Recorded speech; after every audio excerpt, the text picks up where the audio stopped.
talk about HRA, HSRA. Then we'll talk about this book, The Trial of Bhagat Singh, something interesting out of it. You don't have to read it, but at least I'll try to give you an alternative perspective and something new about the Lahore conspiracy case. And thereafter, we'll do previous year questions also.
councils.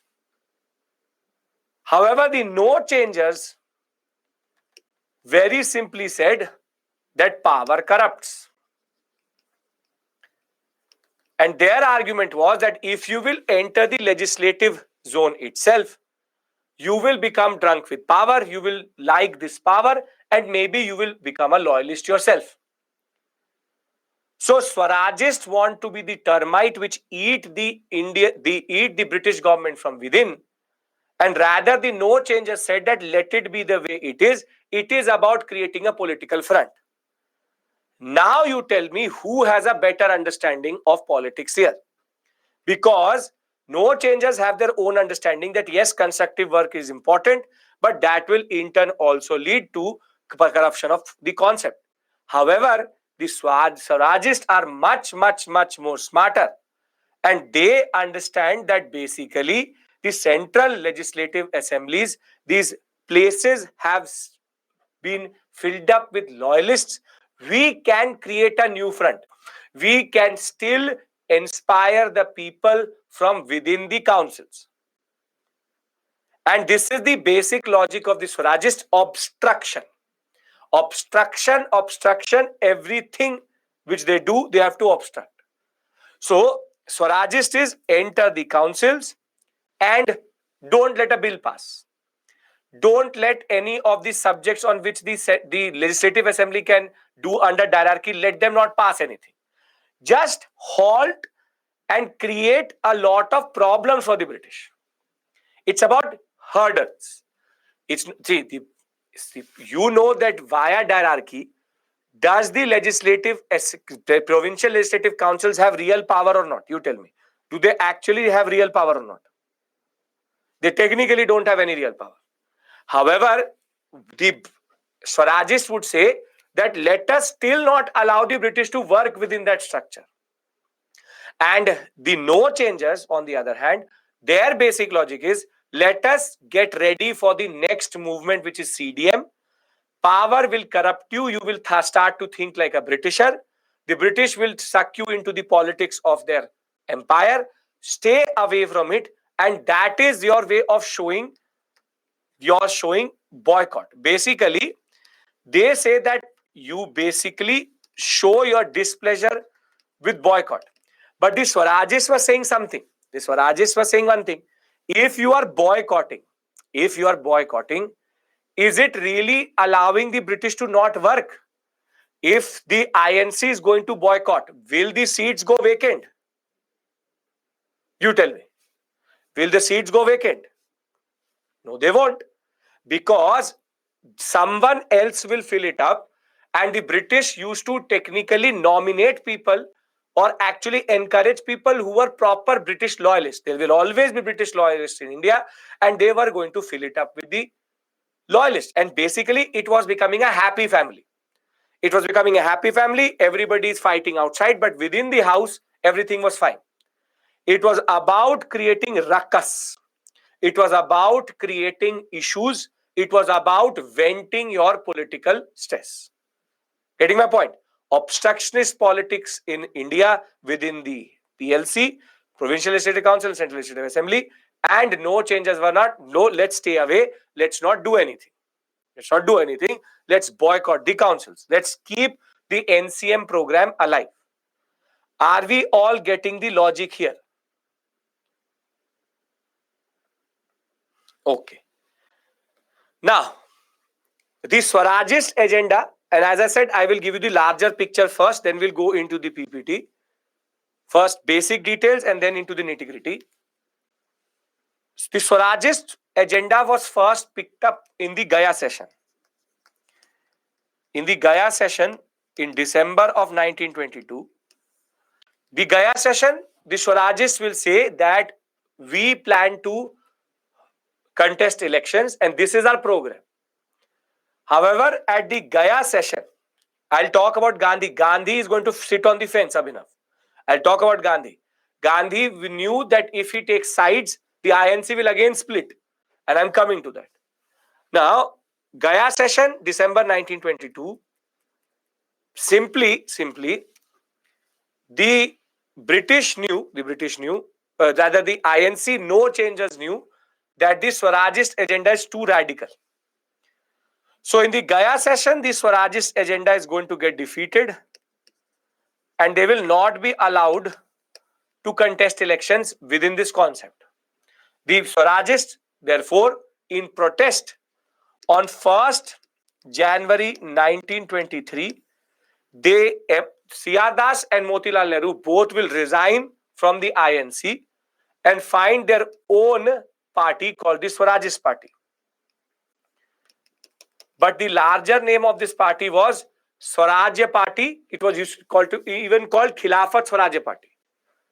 Now, in the background, the Khilafat issue was going to go under the radar because Khilafat, what is going to happen is Kamal Pasha is going to rise in Turkey and he will make Turkey into a secular state and abolish the Caliphate.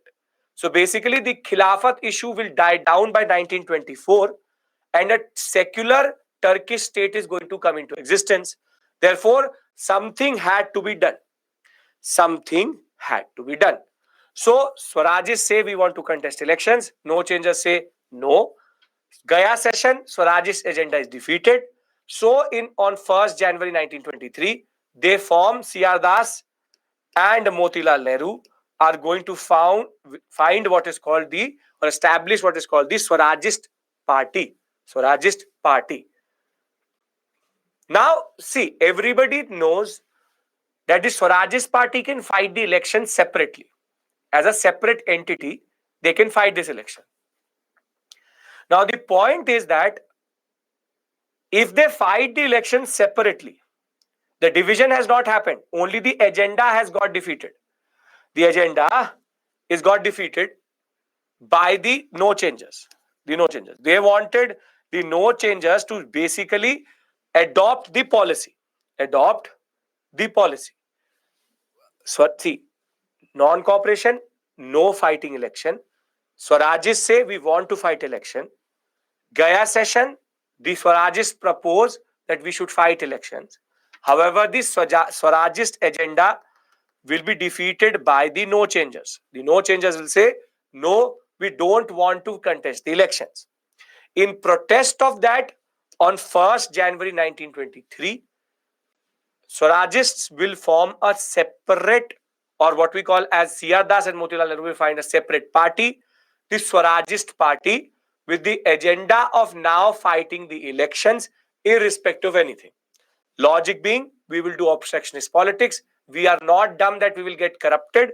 We will still try to be what we are, and we will now create a new front of battle, which is the Legislative Council and Assembly. Are we all clear till this point? That the logic I already told you, it will become a question as soon as the Gaya session comes.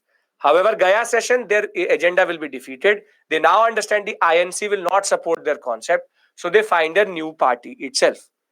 Basic point is clear. Jawaharlal Nehru is not involved in this right now. He and Subhash Chandra Bose were secondary at this point of time. Jawaharlal Nehru will emerge as a very important personality in 29. I will tell you that once his father is going to disappoint him with regards to Dominion status and Nehru report. I will tell you that. But as of right now, do you understand the logic of the Swarajist no changes? Do you understand the Swarajist agenda getting defeated in Gaya session and the Swarajist party being formed? It is, Shalu, it is being formed as a separate entity within Congress as of right now.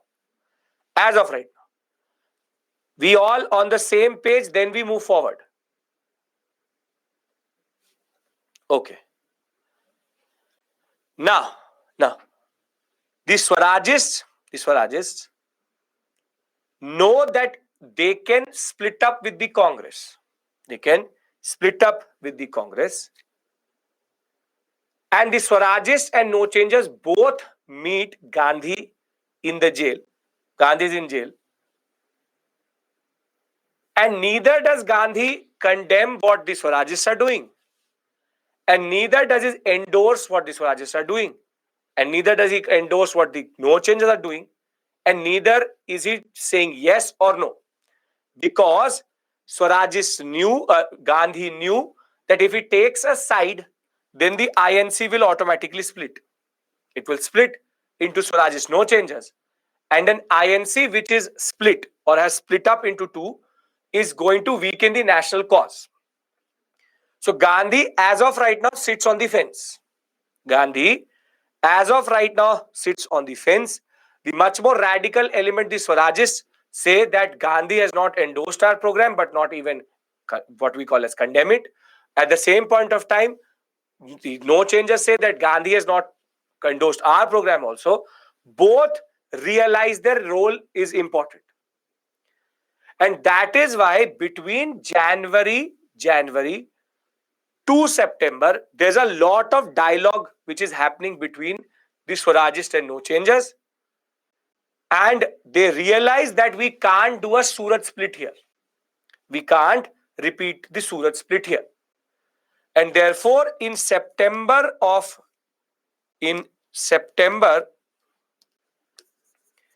1923, there will be a compromise between the Swarajists and no changers, in which the no changers say that though we will not become part of the program, but the Swarajist party can fight from within the Congress.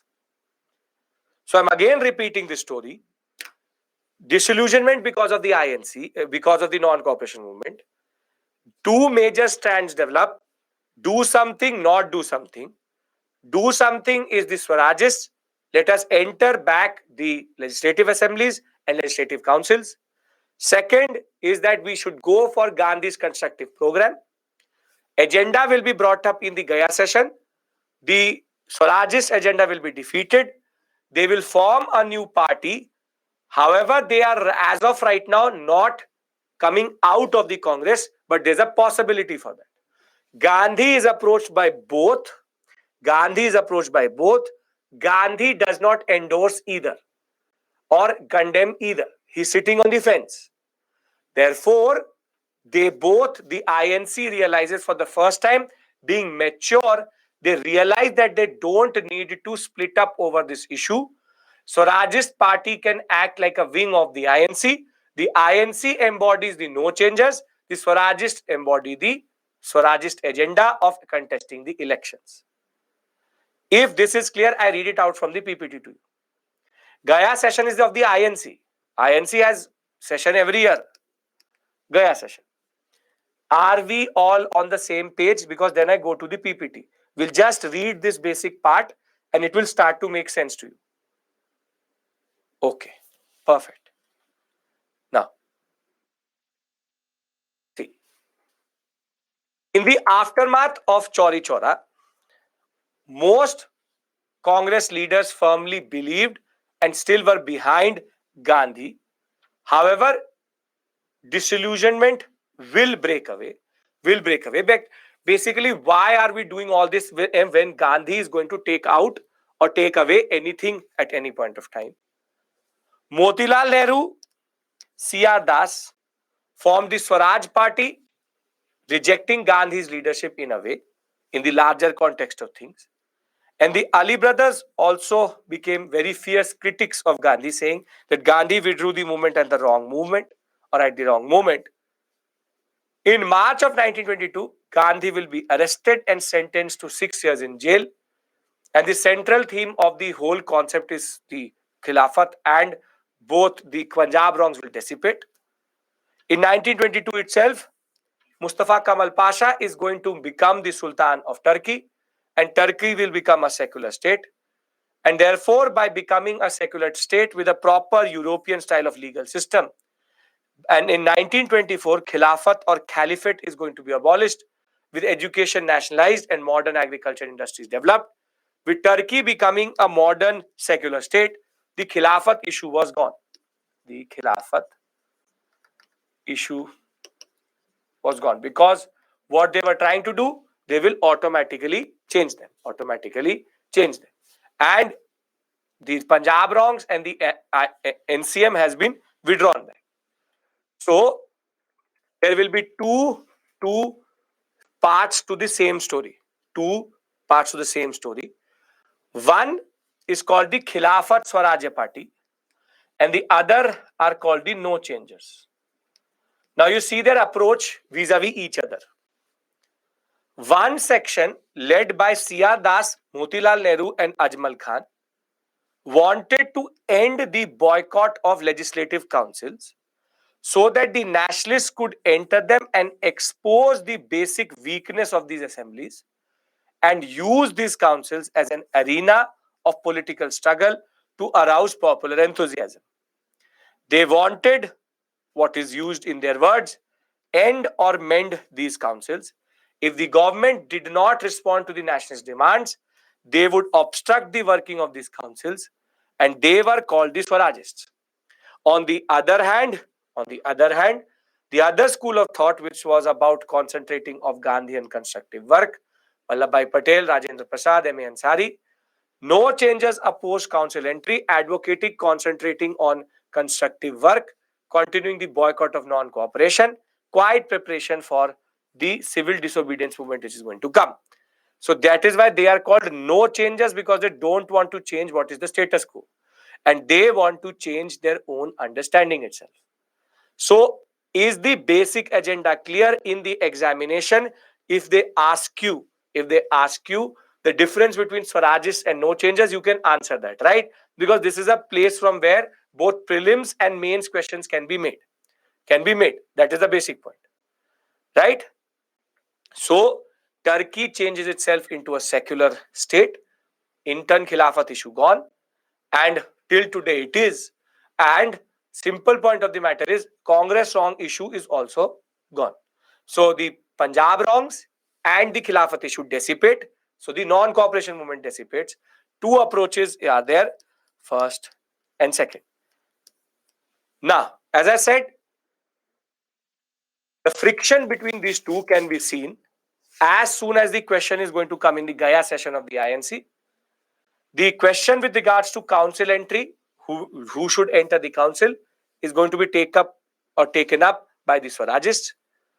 But once this will get defeated by the no changers, on 1st January 1923, C.R. Das and Motilal Nehru resigned from the presidentship, secretaryship respectively of the Congress, and announced to form a new party with C.R. Das as the president, Nehru as the one of the secretaries.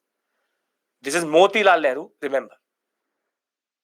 Now, what is the Swarajist argument? Again, I'm reiterating, very important discussion for prelims and mains both. Very easy area, very simple area. Now, Swarajists argued, as I said, entering the councils wouldn't negate the non-cooperation movement. In fact, it would be carrying the movement forward, opening a new front. Entry of nationalists would deter the government from stuffing these councils with undesirable elements who give legitimacy to the government. See, the simple point, there is an internal revolution. Subarna, there is an internal revolution within Turkey where the caliphate is destroyed, and that is, the leadership is Mustafa Kemal Pasha. Now, negate means to remove. So the basic point of the matter is that their argument is very simple. If we are not entering the councils, someone else is. And if someone else is, then basically it means, remember, that the British can justify their structure. This is a very important point you need to understand, which is that the concept of the Montagu-Chelmsford reforms working is something which can come out of this argument that, see, everything is perfect. This is what the Swarajists want to change. Their only intention was to open a new arena of political struggle, and there was no intention to use it as an organ of changing colonial rule. It's all about disruption. It's not about using it, it's about disruption. Opening a new front means that they have already one front, for example, mass movement, peasant movement, workers movement, but somehow the political arena was not open, Supriya. So therefore, there will be now a movement in which they will finally have a new front in front of themselves. The new front being the Swarajists entering the councils and obstructing everything. It's about how you undercut the justification that everything is working or not. Getting my point? What is the Swarajist argument? We're doing the third time now. Okay. Now, on the other hand, the no changes argument is very simple. That parliamentary work would lead to the negation of the constructive work, loss of revolutionary zeal, and political corruption. Constructive work would prepare everyone for civil disobedience. No changes whose effective head was Gandhiji, even though in the jail, argued for the continuation of the program of boycott and non-cooperation. But Gandhi did not criticize the Swarajists very explicitly. And that is why both realized that the Gandhi was keeping a stoic, or what we call as a neutral understanding. And both sides were in touch with Gandhi in Surat, both were trying to avoid a Surat, which is a Surat split, and kept in touch with Gandhi. Both sides knew a united front is very important, and if they split up right now, it would be the victory of the British. So, both knew that Gandhi's leadership is important, and both knew a united front is important. And that is why in September of 1923, in Delhi, they will go for a compromise. And the compromise is very significant. Swarajists were to be allowed to contest elections as a group within the Congress, and they would now go for the first round of elections, which are going to happen in November of 1923. But there will be 1923, 1924, and 1925. 3 years, different types there were elections planned, and basically now the Swarajists can contest it. Are we all on the same page? Swarajists in a way support the British setup by the Britishers. No, Jonas, they don't want to support it. They want to expose it. That the whole structure is just a gimmick. It is just a drama which the British is doing. All representative bodies in India are just a big drama, and that is what they wanted to do. Swarajist Party till this point was unofficially part of the Congress, now officially a wing within the Congress. Right? Yes, Devansh. Yes. Are you getting my point? It's not that they are supporting. It's not that they're supporting. It's about ending or mending and going forward. But they negated the Legislative Council. The Britishers will become ready to rend. No, Harshita, that is the basic point. The structure of the Legislative Council is such that it is a futile experiment. See, I'll give you a basic point. I'll give you a very simple point. If the Swarajists don't enter the Legislative Councils, will the people get to know that the Legislative Council is working the way it is, or good or bad? You tell me. Swarajists and no changes within, yes, Suvarna. No, because if everything is going fine, the media will not cover the Legislative Council itself. Simple point of the matter is the Swarajists want to expose the British. That is the basic point here. It's about exposing the British, that you see that all this structure you've created, Montagu claims for reform, legislative jurisdiction, ordinance, bicameralism, executive council, reserved and transferred, all of this is just a drama. Basically, all institutions in India are useless and just a gimmick of democracy. Democracy was an illusion, yes, and public opinion needed to be motivated. And yes, Swarajists will make the law-making process difficult. As of right now, if the Swarajists don't enter the councils will still work, the councils will still pass laws, and everybody will think, yes, representative government works in India. But it was about taking that argument out of the hand of the British. It is about taking the moral justification away that the councils don't actually work. It's about exposing the British. Are we all now on the same page? And that is why Gandhi also knew that the Swarajists make sense. Gandhi knew that the Swarajists actually make sense because the constructive program only keeps the INC away from the political arena. That is the basic point. If you're a political party, you try to show to the people that the system doesn't work. And that is what the Swarajists are trying to point out. They were in touch with Gandhi because they know that Gandhi is that person. If he endorses the program, it will work. Now, can I go to the next step? Because Gandhi will very soon endorse this program also. All are on the same page. Nobody wants a split. Okay. Now,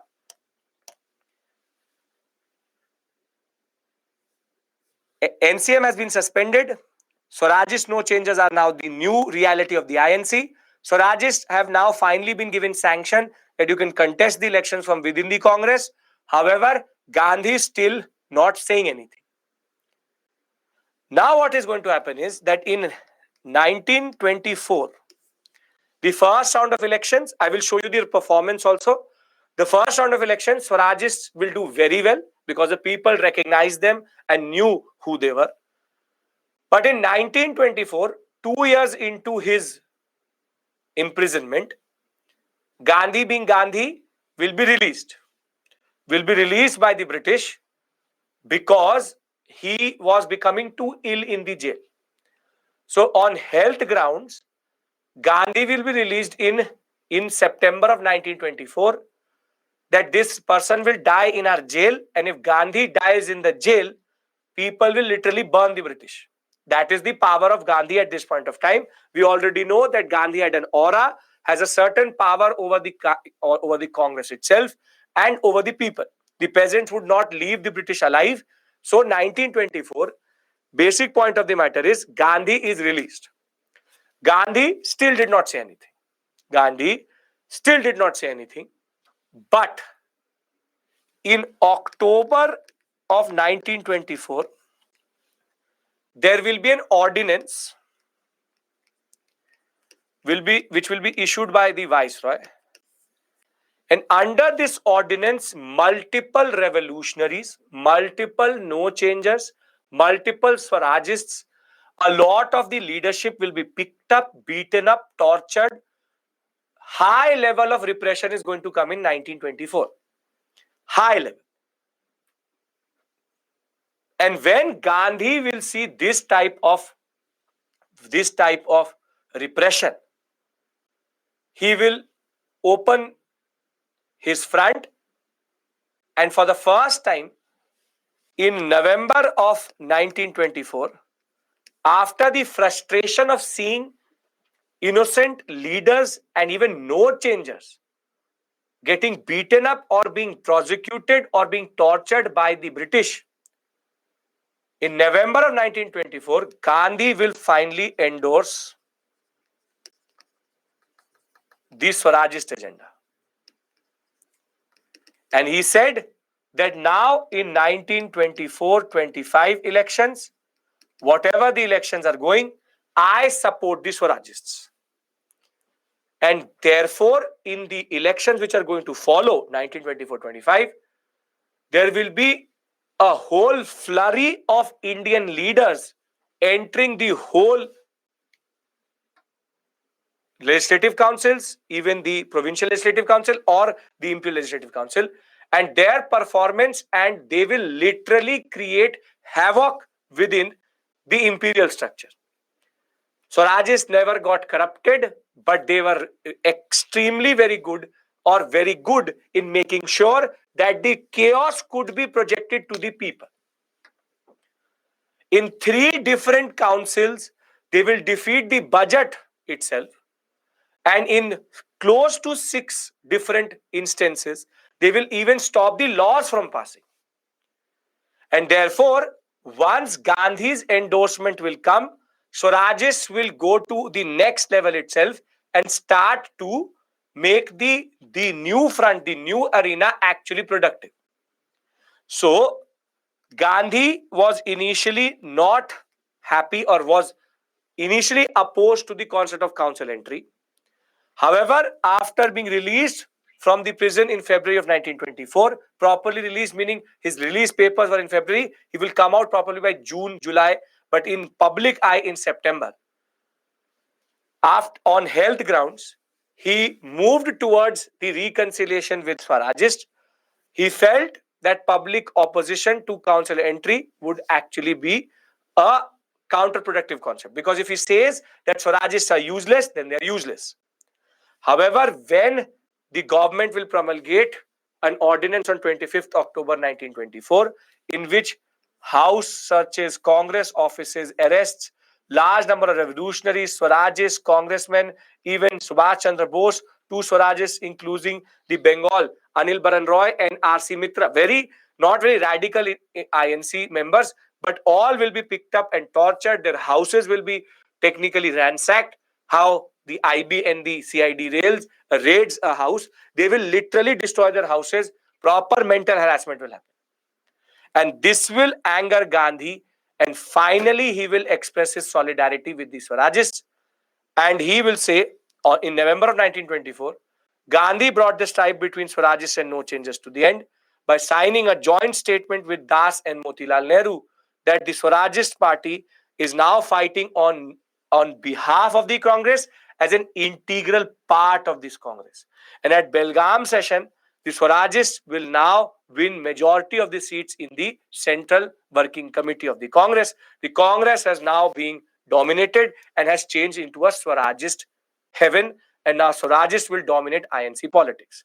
So before I go to the performance, can we all understand and envisage this transition from this conflict between the Swarajist no changers to how that changed later?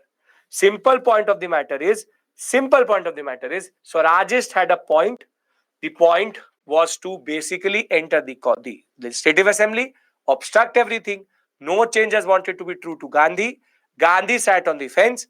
But once the ordinance is going to lead to the harassment of INC members, Gandhi is going to get angry, and that will lead him to say, okay, go and wreak havoc.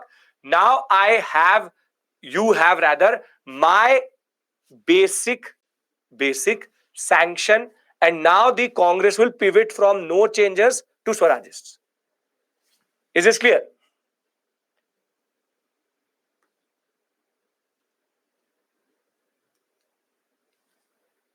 Perfect. My blessings are with you. Go. Okay. Now, if you look at the performance of the Swarajists, initially it is extremely good, which is that the Swarajists will be able to manage 42 out of the 101 elected seats and a clear majority in the provincial assembly of central provinces.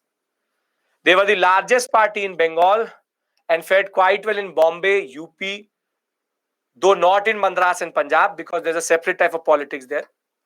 United Province. In the Central Legislative Assembly, the Swarajists succeeded in building a common front with independents such as Jinnah, the Liberals, and individuals such as Madan Mohan Malviya.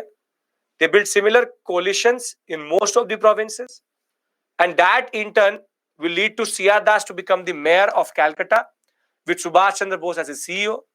Vittalbhai Patel is going to become the president of Bombay Corporation.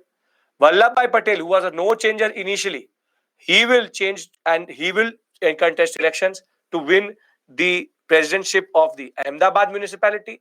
Rajendra Prasad, again a no changer, now a Swarajist, will contest and become the president of the Patna municipality, and Jawaharlal Nehru at the Allahabad municipality. Now you can see, you don't have to learn this, obviously don't have to learn this. You can see their performance is very good. They all contest elections and they're able to become CEOs, even the mayor and the presidents of most of these councils, which means that the Swarajists have now been able to capture power within the council. Now what they will do is they will now wreak havoc. With coalition partners, they outvoted the government several times, even on matters of budgetary grants and adjournment motions. They agitated through powerful speeches on self-government, civil liberties, industrialization. Vittalbhai Patel will get elected as the Speaker of the Central Legislative Assembly, a very, very coveted position. They will even defeat the Public Safety Bill in 1928, which was aimed to deport people who had suspicious or undesirable character, or foreigners, which I will tell you is related to what was happening with regards to Russia, which is socialists and communists. The basic point of the matter is the Swarajists will be able to show that yes, this arena works. This arena works. Jawaharlal Nehru, a Swarajist. Now, simple point. Before I go to the achievements of no changers, I'll give you a question here. And if you can answer this question, you can then basically understand this concept itself. Can I give you the question? Because hereafter it's the failure, responsivist, non-responsivist, and then no changes. Are we all on the same page here? It's a very simple area, very simple concept. It's about what to do with Indian nationalism. So I'll give you a question here and you see what type of question can come. See, the question is very simple. The Swarajists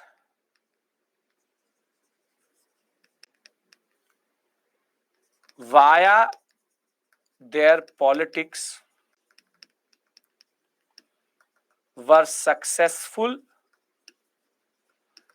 in creating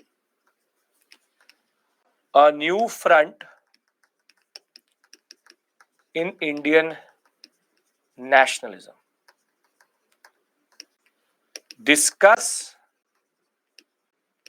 in the context of what we call as Swarajist and no changers debate. 250 words. Can you write this answer? They are contesting against Indians. It's about loyalists versus the INC. Shivam, not technically. Though there were certain provinces where there was actually straightforward alignment, not all are happening together. Do we need to learn the achievements? No, technically not. Just have to understand the word which you have to write is they will dominate legislative assembly, obstruct politics. You have to talk about the concept of Swarajist first. See, in this type of a question, I'm telling you, wait. In this type of a question, you first have to give them the context, which is you will say Swarajists emerged out of the INC. They emerged out of the INC with the agenda to remove the boycott of the legislative assembly and councils. They were called, because it says this line, debate, it is asking you to debate also. That is why you need to discuss it. So you will say they were opposed to the no changers who wanted to take the boycott of councils forward. The basic agenda of the Swarajists was to obstruct the politics and to make sure that they can create a new front. Now that you've used the word new front, then only you can talk about that. Yes, once Gandhi's endorsement came in 1924, the Swarajists will perform very, very well. And you sprinkle the names which you know. You say Jawaharlal Nehru, Subhash Chandra Bose, Motilal Nehru, Rajendra Prasad, Vittalbhai Patel, Vallabhbhai Patel will become presidents of different presidency assemblies or municipalities. You don't have to go into the specificities. I will have a specific session, designated session with you on answer writing. Don't worry. That is why I'm planning for next Saturday. But the basic point of the matter is, do you understand the question? Because understanding the question is the first part of writing an answer. Because here you have to understand that they are talking about a new front. You can't just talk about their achievements. Because the question says discuss. I will have a session, I'll have a discussion with you with regards to what is discuss, critically analyze. Though I've already told you this, I will have a designated half an hour, 45 minute discussion with you. But as of right now, do you understand the concept of Swarajists and no changers? Yes, you do. Because hereafter, what we do is just their downfall. Simple point is, these are the types of questions you can expect from this area. What did the Swarajists achieve? What is the difference between Swarajists, no changer? Swarajists was successful in creating new front. In the examination, you would have to explain this concept of new front. Why is it a new front in that sense? So decoding the question is the first part of writing an answer, right? Can I move forward? And don't worry, I will have a proper discussion with you regards to answer writing. Okay. It created a new front. Yes, very good. Now, the problem with the Swarajists is that between 1925, late 1925, maximum 1926, and by 1928, and fully by 1930, they will destroy themselves properly. Which is that the first problem which the Swarajists will develop in late 1925, 1926 is called the concept of responsivists and the concept of non-responsivists. I will give you, once this topic is over, I'll make a box and I will write everything down in it so that you have basic summary at one place. So, responsivist and non-responsivist. What is the concept of responsivist, non-responsivist? The concept is very simple. The people who wanted, or Swarajists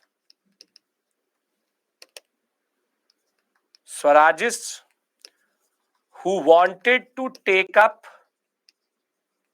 communal or religious matters in the councils are called the responsivists, while the non-responsivists are who only wanted to obstruct and not be communally conscious or endorse religion-based laws. Now you see how, in a way, the no changers were also right. Because the Swarajists will get divided into two. Some will start to push communal matters. For example, laws which were either favoring a certain religion, and some would not want that to happen. As it is, by 1925, late 1925, C.R. Das is going to die, and the agenda of the Swarajists is automatically going to get diluted. But they will start to destroy themselves from within because they will now start to get divided on issues and matters they need to obstruct. So it was about what to obstruct and what to endorse. And over this issue of obstruct and endorse, they will get this divided into responsivists and non-responsivists. This will first weaken their agenda. The second is going to be when in 1929, Jawaharlal Nehru, out of the frustration of the Nehru report, is going to go for the Purna Swaraj resolution, Lahore session, which I will discuss with you, but on Monday. The Swarajists will technically say that we don't want this concept of Purna Swaraj. I'll talk about the concept of dominion and how the INC has this conservative streak within it. And they will leave the Congress in 1930.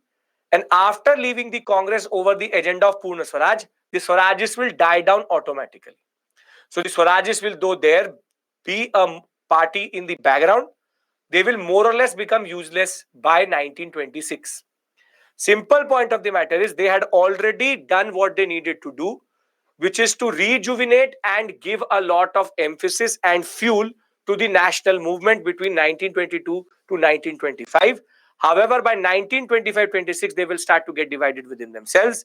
And by 1929, they will fully disagree with Jawaharlal Nehru and Subhash Chandra Bose, which is going to in turn lead to them leaving the party. And thereafter, their historical role ends there. So, very simply, the point is that C.R. Das will die in 1925, but the Swarajists were slowly but surely within the councils becoming more and more communally conscious with riots happening, and they will get divided into responsivists and non-responsivists. Responsivists such as Lala Lajpat Rai, Madan Mohan Malviya, Kelkar advocated cooperation with the government and holding the office responsible to protect Hindu interests. This is the effect of Muslim League. On the other hand, Motilal Nehru, a non-responsivist, would say that we don't want to protect or obstruct or endorse. We don't want to endorse anything. It's about protecting and endorsing and obstructing. And this is the problem, that basically they will now get divided. The British will be successful in creating a divide within the Swarajists over the issue of elections, over the issue of religion. And this is the problem. This is the problem, that they don't understand that they are technically weakening the resolve of the national movement, but still their understanding is very, very naive and very simplistic in that sense. Thereafter, as I said, the main leadership will more or less lose faith in the civil disobedience movement itself. By March of 1926, they were more or less very weakened, and their performance in the election will also be very, very bad.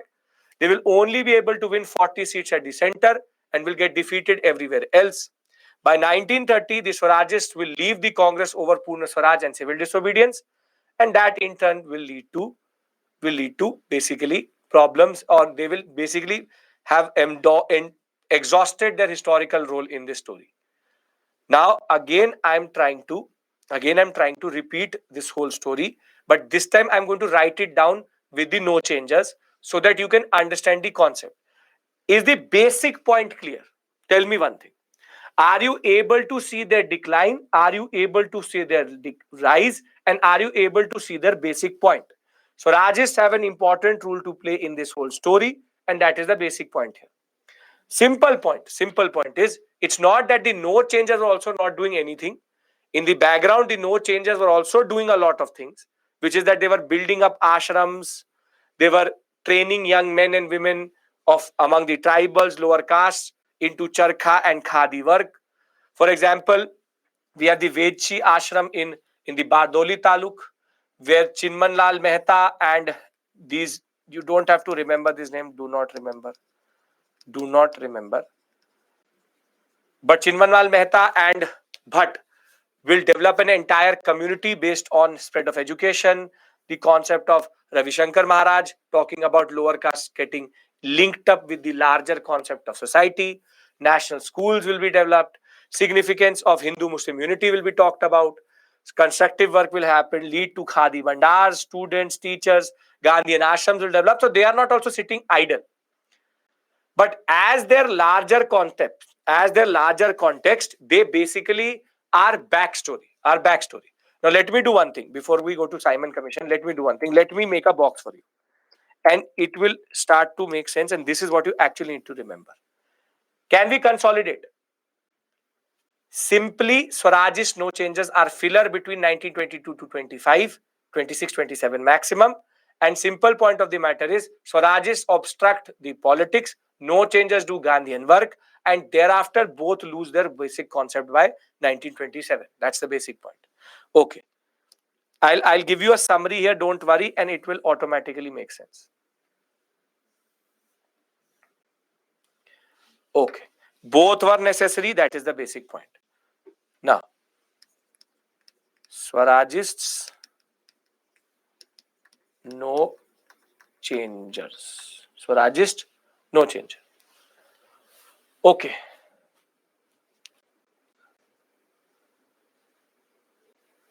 Now, first point. They want to, or what, not stop, but end the boycott of the councils, enter into councils and create a new front of nationalism. While the no changers, very simply, they want to simply take the non-NCM program forward, not change the boycott program and do Gandhian constructive work in ashrams. Thereafter,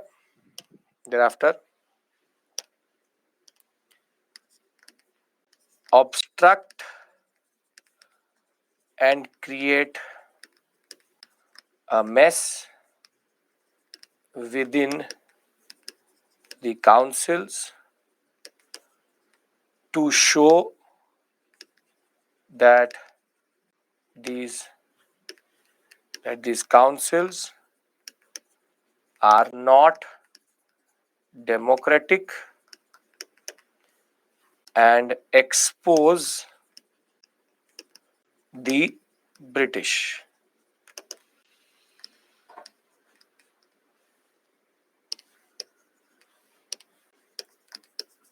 Entering into councils would dilute the nationalist agenda and corrupt the national goal of civil disobedience. Then third,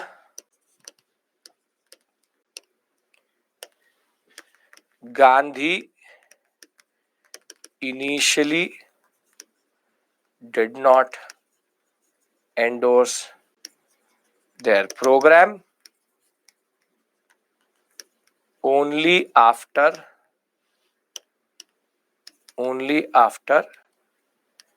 October 1924 ordinance he endorsed. They work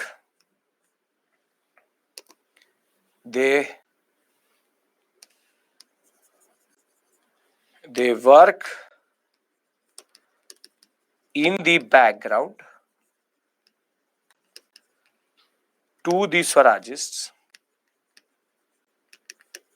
and do constructive work in ashrams, khadi, tribal and lower caste focus. Can we now basically see the difference between the two? I can't be more thorough. I've literally written it down for you. 1924 ordinance, there will be a proper repression from the government of India on the Congress. Gandhi will lose it. If we agree to this, then I give you one flowchart for the Swarajists and their journey from rise to decline.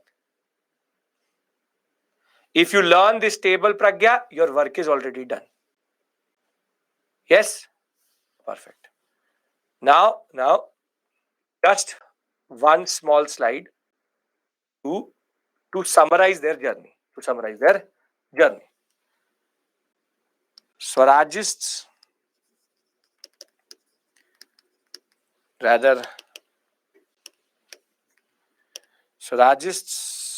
emerge in 1922 with agenda to obstruct. Then Gaya session, their agenda is defeated. September of 1920, January of 1923,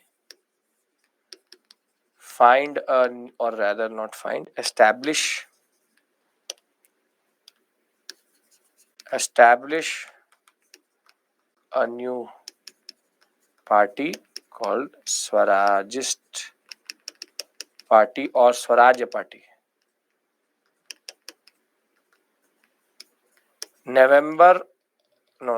September 1923, Delhi Compromise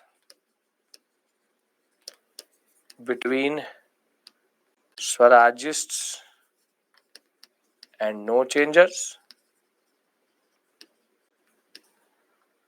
elections from within. Prashant, once we've done with this part, once Simon Commission is done, then I will do the questions with you. Election from within the Congress.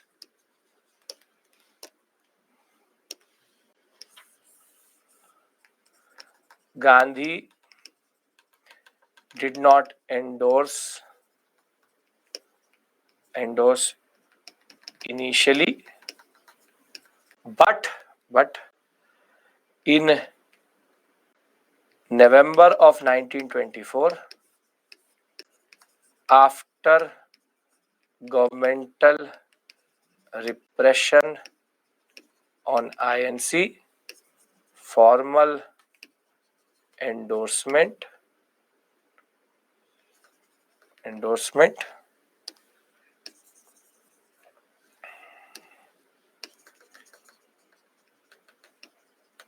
thereafter, simple point, good performance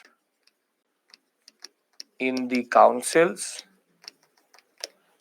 but 1925 C.R. Das will die and they will split up into two, responsivists and non-responsivists. They will start to get split on communal agenda and thereafter decline by 1930. Is this clear?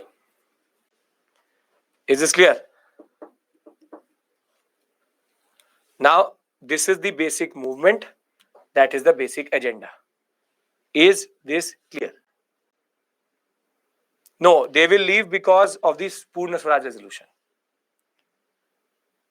Everybody comfortable? If you are comfortable, I can do one thing. Because I think the questions don't include Simon Commission. I can do the previous year questions here if you want. Responsivist, non-responsivist, one want communal agenda, don't have communal agenda. Want to do yes, so let's do one thing, let's do the previous year questions. And once we've done with it, we'll take a break and we come back and go with Simon Commission and revolutionary politics. Acceptable to everybody?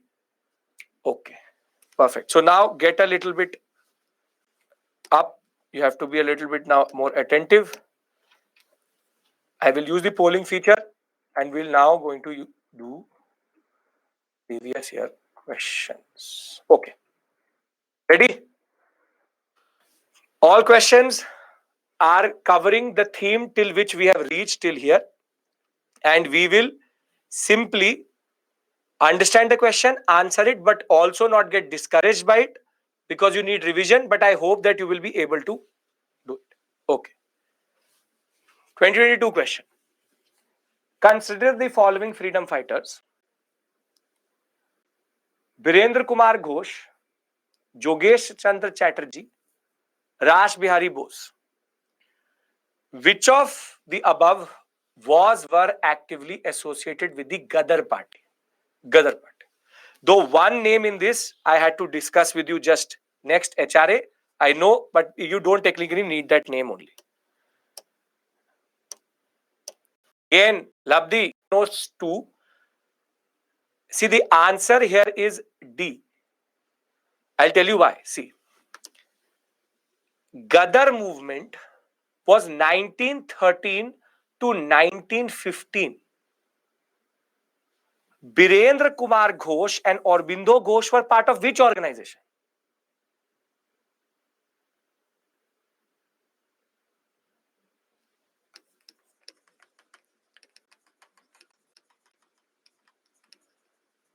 Since when did Anushilon and Yugantar become the same as the involvement of Bose in sending people from Japan, and I told you Raj Bihari Bose was sitting in Japan and he was sending a lot of people, Gadarites, to India and to Canada. So the point is, automatically A and C should automatically get eliminated. See, it is not even that they've asked some obscure name from Anusilan or Yugantar. Birendra Kumar Ghosh and Aurobindo Ghosh. Did I write it in the slide? Yes, I did. And I told you these two brothers, the Ghosh brothers, are important.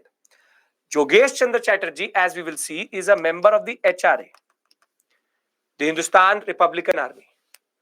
But the point is, 2 doesn't really matter because Raj Bihari Bose had to be there.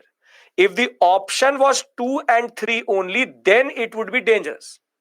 But is there 2 and 3 only there in the options? No. So the 38% of you who are answering this question, I want to know the logic of putting 1 and 3. Because why are you bringing in Birendra Kumar Ghosh with Raj Bihari Bose? Because this is called overthinking. It's called overthinking. Because if you are knowing the name, see, obviously this is a difficult question because you've not gone through the PPT again, you've not revised. That is my presumption. But even with that, trust your information. Trust your information. This question is not difficult because Birendra Kumar Ghosh, Jogesh Chandra Chatterjee and Raj Bihari Bose all are basically standard names out of the revolutionary bodies. Anusilan, HRA, I will show it to you itself, and Raj Bihari Bose. But when I tell you this story, the purpose of giving one name one after the other is because UPSC will always concentrate on certain names. So, is this question something which is out of the box or extraordinary? Nothing. Basic point is, Jamil, if this is the only class which you didn't attend, no issues. The basic point of the matter is, what you need is revision. But what you also need is to trust your instinct, trust your data. If you know it, you overthink or you overthought, then there's a problem. Overthinking is a major issue. These are prelims questions 2022, latest question. There are 2 other questions from modern, but they are actually August Offer and Cripps mission. Simple point. Anusilan Yugantar, Birendra Kumar Ghosh, Aurobindo Ghosh. I even showed you their face. If you remember, the person with the spectacles, who was he? He was Birendra Kumar Ghosh. And Aurobindo Ghosh, I showed you his police charge sheet. So I even tried to create a certain visual memory in your mind. If you are overthinking, it's an issue. But if you need general revision, that's a separate issue altogether. Getting my point? Alipur conspiracy case, Birendra Kumar Ghosh and Ghosh. Question is not difficult, I hope. Everybody. Okay. Now, 2019. With reference to the Swadeshi movement, consider the following statements. It contributed to the revival of indigenous artisans and craft and industries. The National Council for Education was established as part of the Swadeshi movement. And these are real questions. I've not made them up. These are very standard questions which come in the examination. Come on. Which of the following statements are correct? Parth, I have not talked about Birendranath Chatterjee. I have not talked about Birendranath Chatterjee, but still, Raj Bihari Bose has to be the option. So you had to find an option with 3. Simple question, Swadeshi movement we've done, not difficult. I'll show you the leaderboard also today. There was a glitch in it, that is why I was not using it. Now that glitch is gone.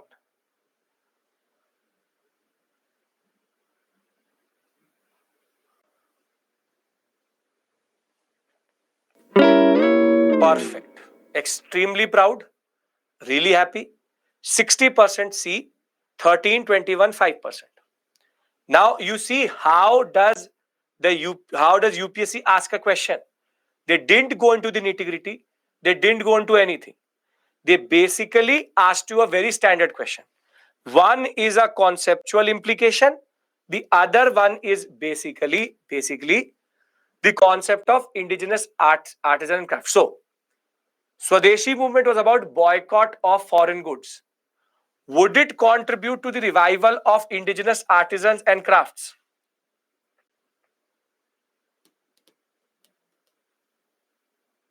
Yuvraj, once you've gone through the whole week, you can revise the PPT over Saturday, Sunday. Yes? Now, this is the basic point, that if you will boycott, indigenous enterprises will get demand. And was the National Council for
have a proper session with you with regards to mains answer writing?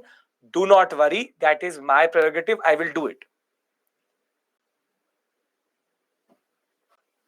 Home Rule League movement is Tilak and Annie Besant.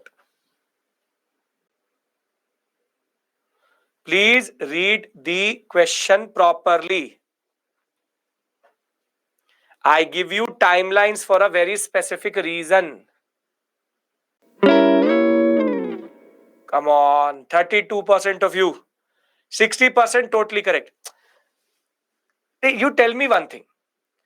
Partition of Bengal is first or non-cooperation is first?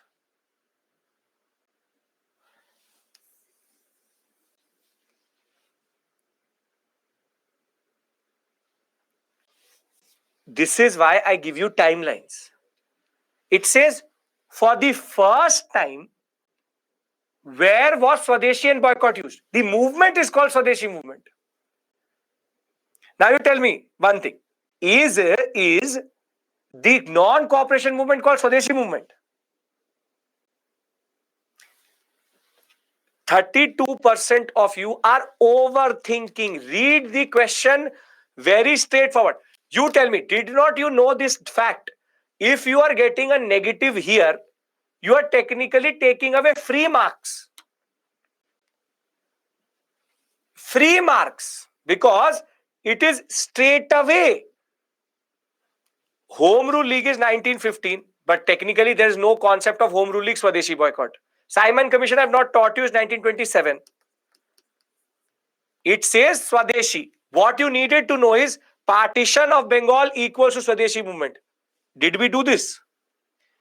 Did you have this information with you? You had this information with you? So what was the issue? Did you not read the question closely, or did you get caught up in the timeline? You need to tell me. This 32% people, you please have to tell me what was the, because I need to systematically understand. Are you neglecting the line of first time, or are you not clear about the timeline? Because if the timeline is a problem, then you have to work on the timeline. That is why I give you a timeline every class. I don't futile. That's not a futile process. It's a very important process. Second is, if you are not reading closely, then you are overconfident, which is also a problem. Which is also a problem. Right? Can we go to the next question? Timelines matter. Half of the questions can be done through timelines. Okay. Now, please get this correct for sure. Montagu-Chelmsford's proposals were related to social reforms, educational reform, reform in police administration, constitutional reform.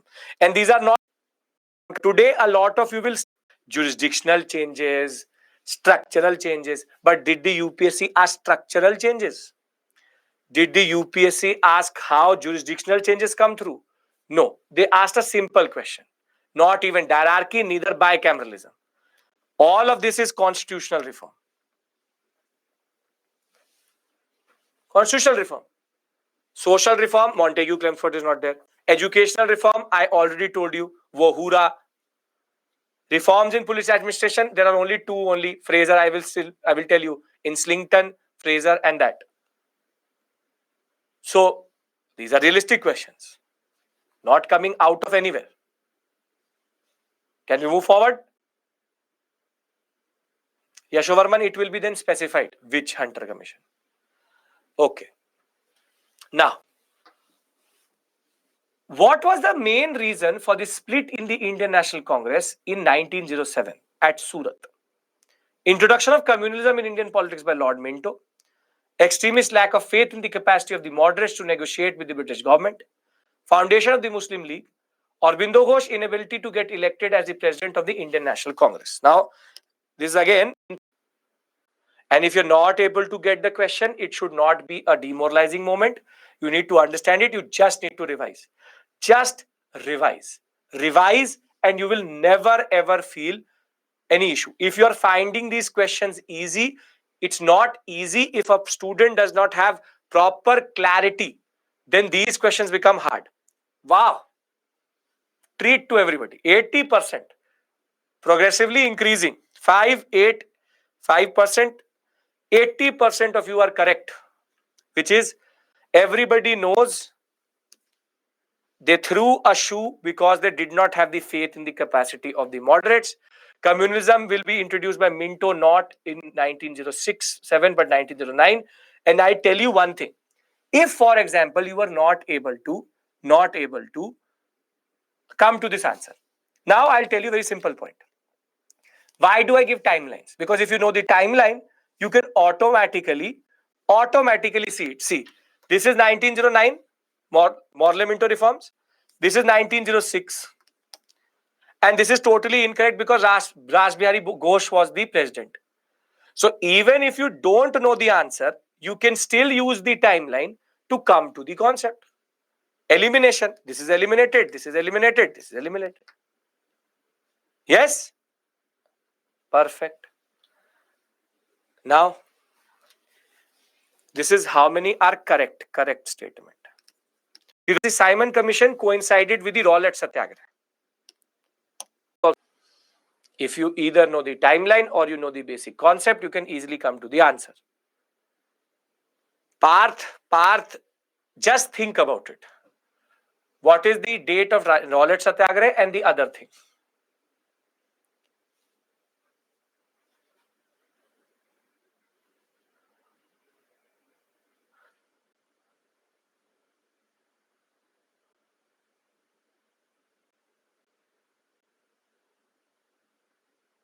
I knew it.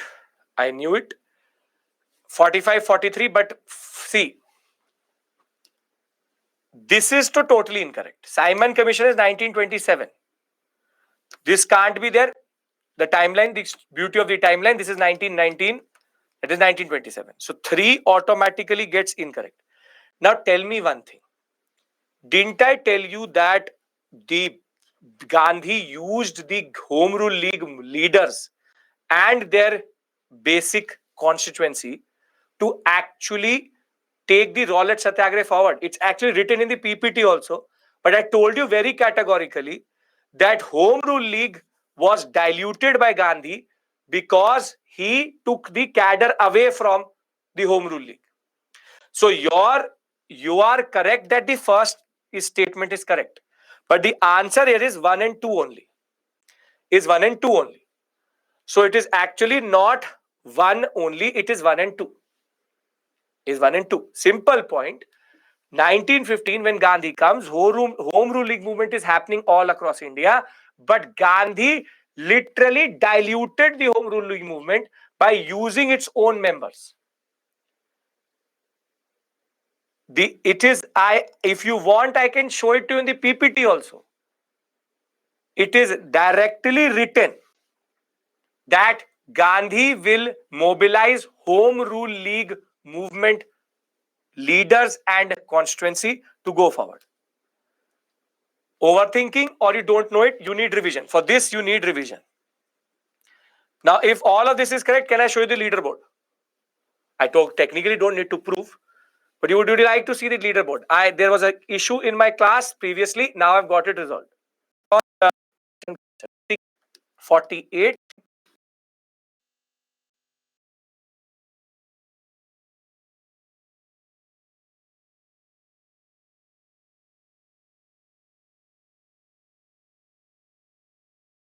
Whatever you've got is all based on zero revision, only class understanding.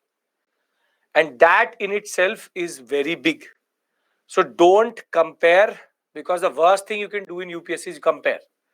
But the basic point of the matter is to just keep it simple. You need to always learn from the previous year question what to do with a certain topic. A lot of you ask me, sir, how do you know that this is not going to come? I can see it after 13, 15 years of the questions itself and teaching for now close to 8 years. Basic point of the matter is the pattern remains the same. That is the basic point. Okay. Now, we have to now discuss Simon Commission.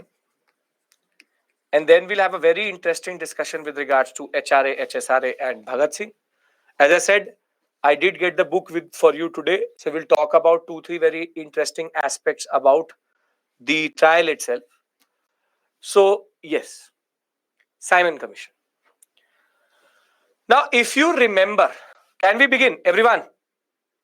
All on board, all together. You've joined back, you're comfortable, because now we go straight 1.5 hours. Okay. So when we talk about, if you remember, we were discussing Montagu-Chelmsford reforms. And within the Montagu-Chelmsford reform, there was a clause. The clause was, after 10 years, there will be a statutory commission which will be sent to check the working of the Montagu-Chelmsford reforms. Montagu-Chelmsford reforms. Now, very simply, 10 years from Montagu would be 1919 to 1929. It was about reviewing the work. It was about reviewing the working of diarchy and everything else around it. However, the only achievement, proper good achievement of the Swarajists was, the Swarajists will misuse the structure so much and create so much pressure on the British that in 1927, they will now take a call to send this statutory commission 2 years early, because the structure was extremely fragile and it was exposed. Diarchy turned out to be useless. Everything else was exposed by the Swarajists. So it is because of the Swarajist pressure that basically in 1927, the statutory commission had to come, and now it will be sent under a person called John Simon, and this will be called the Simon Commission. It is also called the Indian Statutory Commission 1927. But the problem of Simon Commission, along with the pressure which is also created because of the elections which are happening in England, so they had to do a drama in that sense. You will see both spellings, Simon, both are correct. But basic point of the matter is that Simon Commission, in that sense, in 1927, very simply, was a pressure tactic of the Swarajis succeeding, and also the elections happening in England, where they wanted to do a drama that we want to check what is happening in India. But the problem of the Simon Commission is, it is all English commission. No Indian member. So now the people will say, why are you sending a commission to check the working when there is no Indian only? This is technically like you checking your own paper. Will you ever mark yourself less? Will you ever mark yourself less? Tell me. Never. So if I have to review something, I would give it to a third party, or at least bring back or bring the Indians who can tell the experience. And now, as soon as Simon Commission will land in India, you all know the slogan. Go back, Simon. Simon, go back. That technically you do not represent the Indian mass or Indian interest. You are an all English commission which is going to check the working of an all English body or the Montagu-Chelmsford reforms.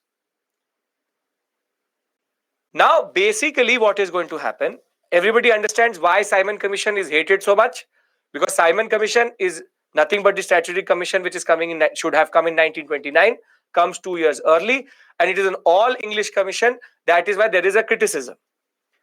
But what is going to happen is that because the Indians will start to say a lot of things, that you are useless, you can't make a constitution, you are just the worst in that sense. So from England, there will come, the purpose of Simon Commission is to check the review the functioning of the hierarchy system, jurisdictional system, that whole structure in that sense. Now there will be a challenge which will come from, in 1927 itself, from England, from a person called Lord Birkenhead, and Birkenhead will going to ask, if it is so easy to make constitutions, why don't you make it yourself? Why do you not make it yourself?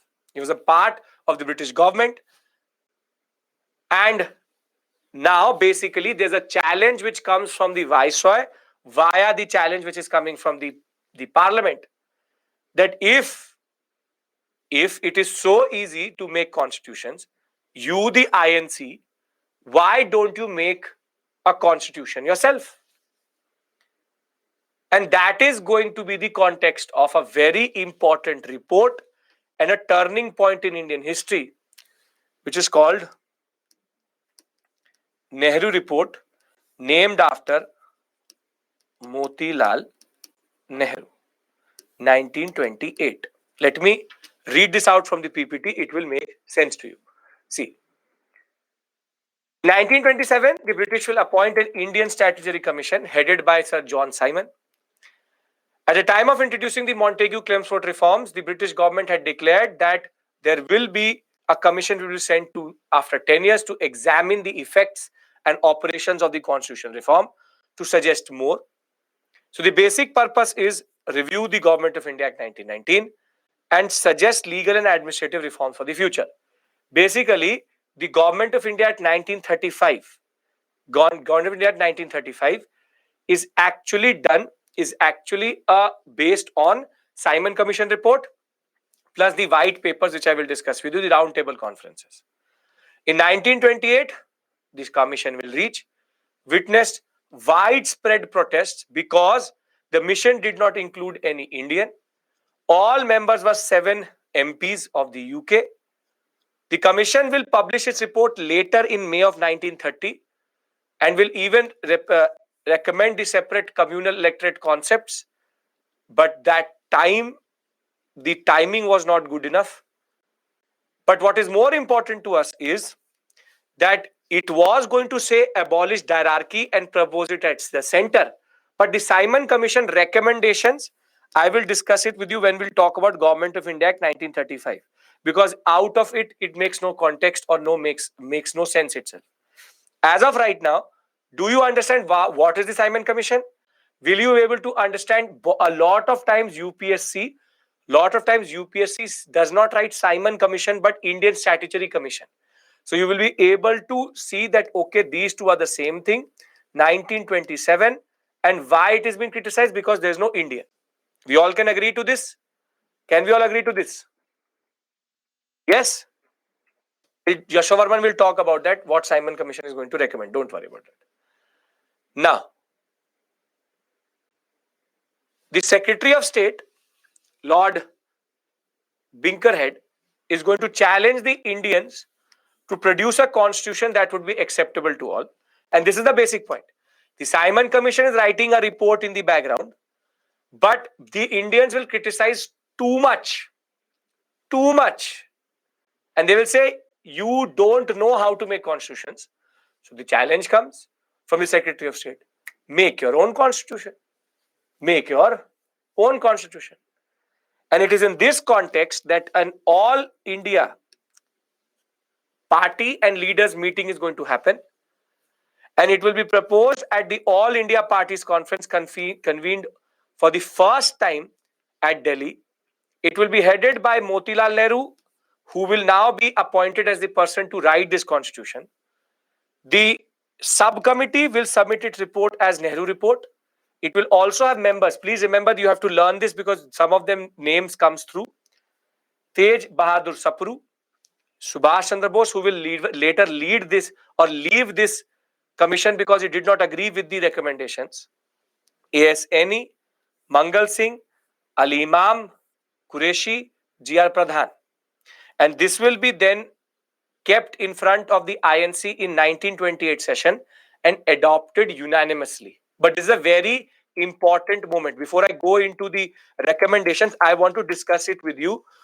Jinnah was not part of this. Do we understand Simon Commission and Nehru report? Because then I want to discuss a very important recommendation of this committee. Nehru report is the answer to the challenge from the British. And the first point is very simply, the Nehru report was the first time an all-party conference happened in 1928, but was unanimously accepted by the Congress, and that would lead to a lot of issues within the Congress itself. So I will discuss the recommendations with you, but I have to discuss the most important recommendation of the Nehru report, which is the concept of dominion status. Can I tell you what does dominion status actually mean? Motilal Nehru was the head of this committee, and that is why it's called Nehru report. It's not named after Jawaharlal Nehru, it's named after Motilal Nehru, father of Jawaharlal Nehru, and this is going to change everything. Remember, Simon Commission came in 1927. It had to come in 1929. It's called the Indian Statutory Commission. And thereafter, Indians start to criticize. So Lord Binkerhead is going to say, write your own constitution. We respond through this. We all are on the same plane. Then I talk about dominion status, because this word is going to become very important very quickly. Okay. Now, the most important recommendation which came was that dominion status on the lines of self-governing dominions as the form of government desired by Indians. And this is what Jawaharlal Nehru and Subhash Chandra Bose will not like. But what do you mean by dominion status? Dominion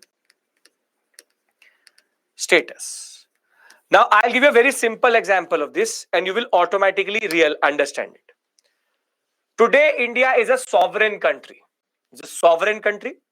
It has its own internal politics, internal affairs, and external affairs. We have the power to control our own internal politics and external politics. We have two executives, the president and the prime minister. De jure power in name is with the president. De facto power, real power is with the prime minister. So when and not if, but when, the day you will clear the examination and you will get selected to IS or any of the services, the letter of appointment will come to your house. And the appointment letter is going to say a very important line. It will start by saying, the President of India has the pleasure of appointing your name to the Indian Administrative Service. To the Indian Administrative Service. So the ultimate executive, the President appoints to you to the All India Services 312, Article 312. Basically, it will say the President has the pleasure, the head of the state. Now, if today we were not a sovereign country, but a dominion of the British, even though you have cleared the UPSC in India and you still have the Prime Minister, it would say the Queen of England has the pleasure of appointing you to the Indian Administrative Service. So basically, dominion status means, now King of England, the dominion status means that even though we have responsible government in India and we have our own executive and our own parliament and our own structure, the ultimate executive, the head of state, is not Indian but is the King or Queen of England. This is called dominion. We are internally free, but we are externally bound by the British head of state. Head of state. Australia and New Zealand are very good examples of this, which still accept the king, now the King of England, as their head of state or ultimate executive. And this is called dominion status. This is called dominion status. Now, in a way, this is also self-rule. In a way, this is also self-rule. But is it within or is it outside the British rule?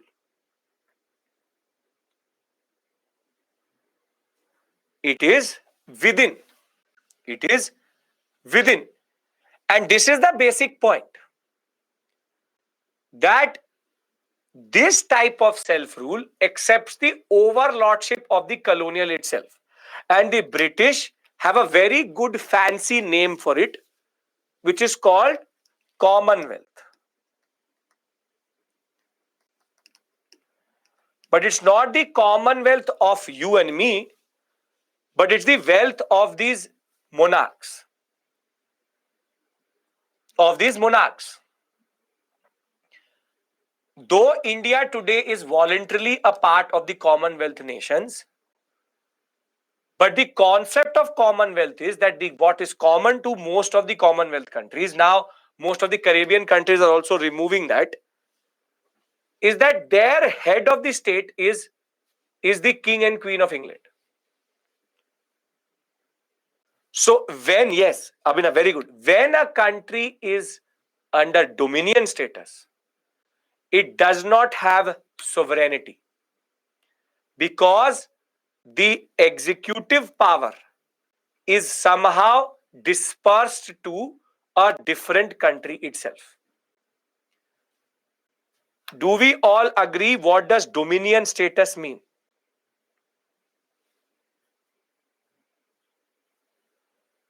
Yashika, that is all make-believe.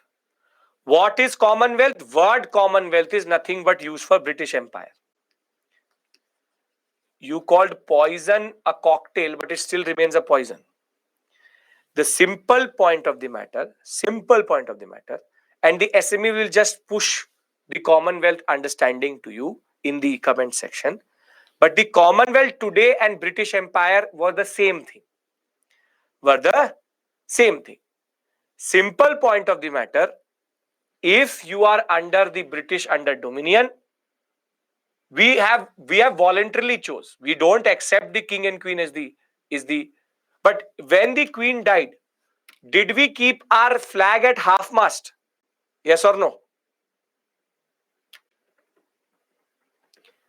Yes, we did.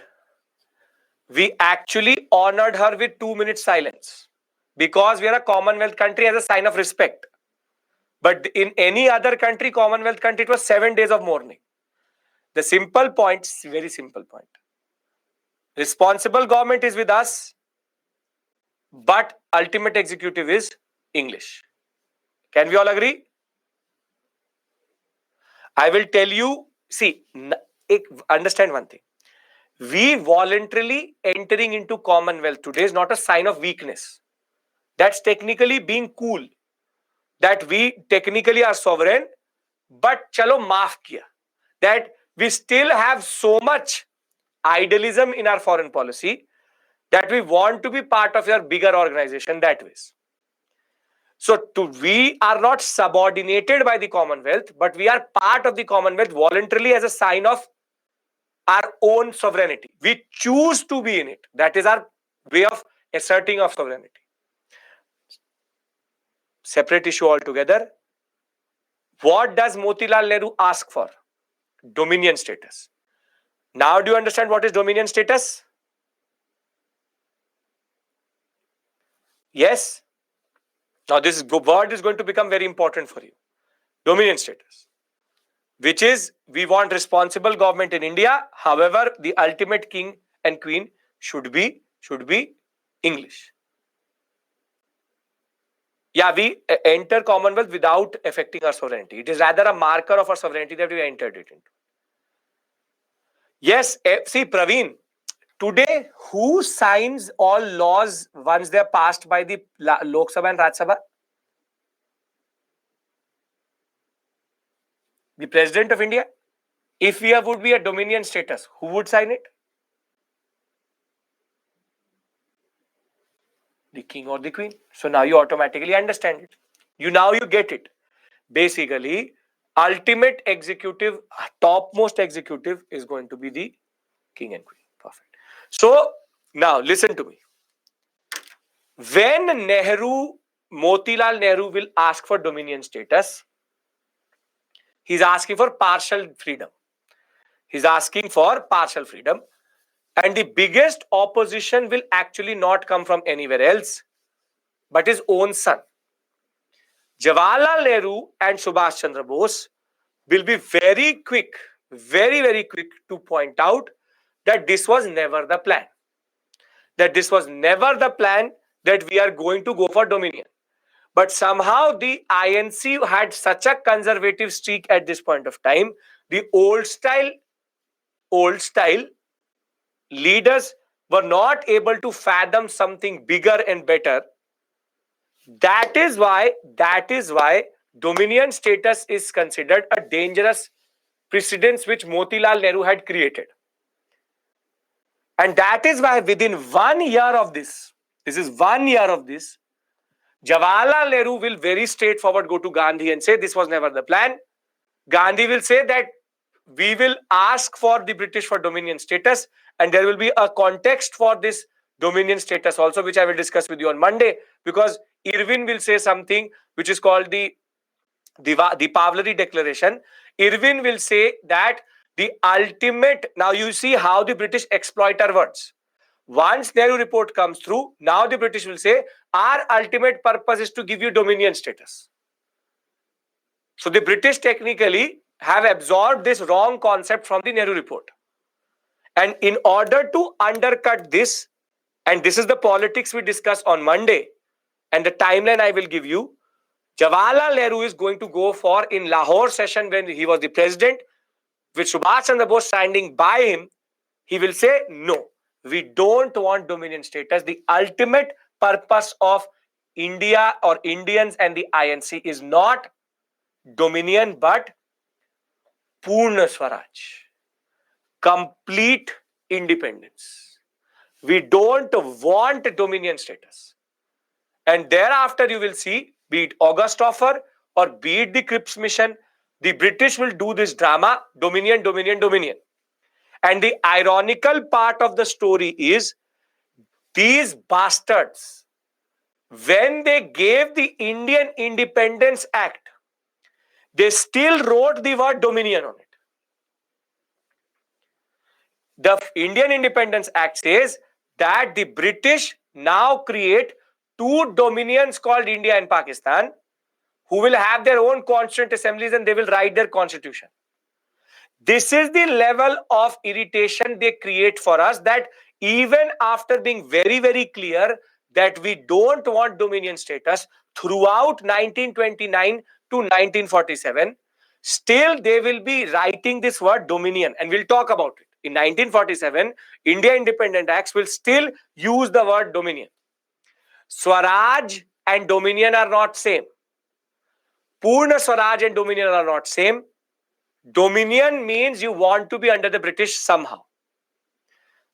Can we all now agree to this word? I will discuss this politics with you of how the British now misuse this term throughout our history here on. Saifuddin, because basically it said it had its own constituent assembly. So first thing we will do is we'll remove the concept of dominion. We will say we want to be a Republic of India. Okay. So very simply, don't have to go so forward in the story. But I'm telling you one thing very simply, as of right now, can we agree what is dominion? If it is clear, then I tell you the recommendations of the what we call as Nehru report, and thereafter Jinnah. Great. Okay. We understand that dominion status means partial independence. Harshita, yes, perfect. Okay.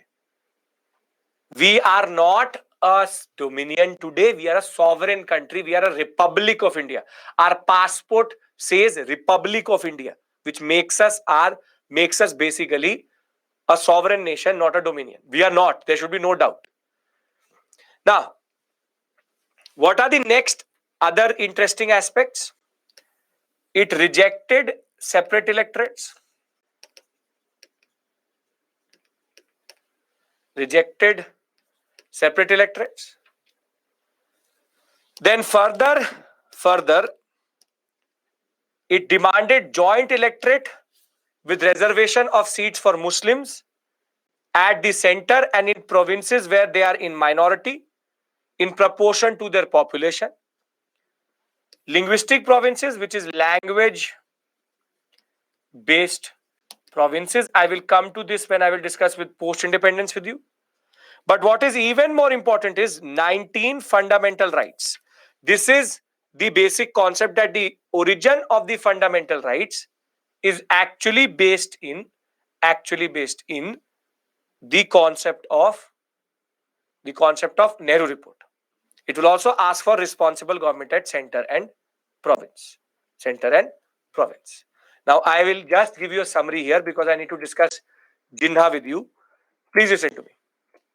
What does the Nehru report say? Nehru report says,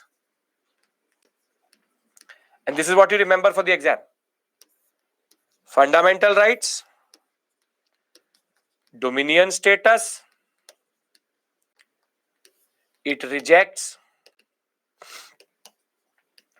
separate electorates, joint electorate,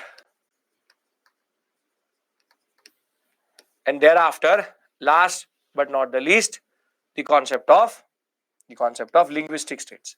Can we remember this slide itself?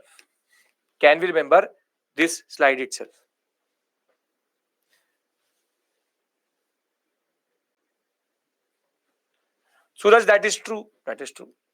Now, tell me one thing. After reading the Nehru report, will Jinnah be very happy?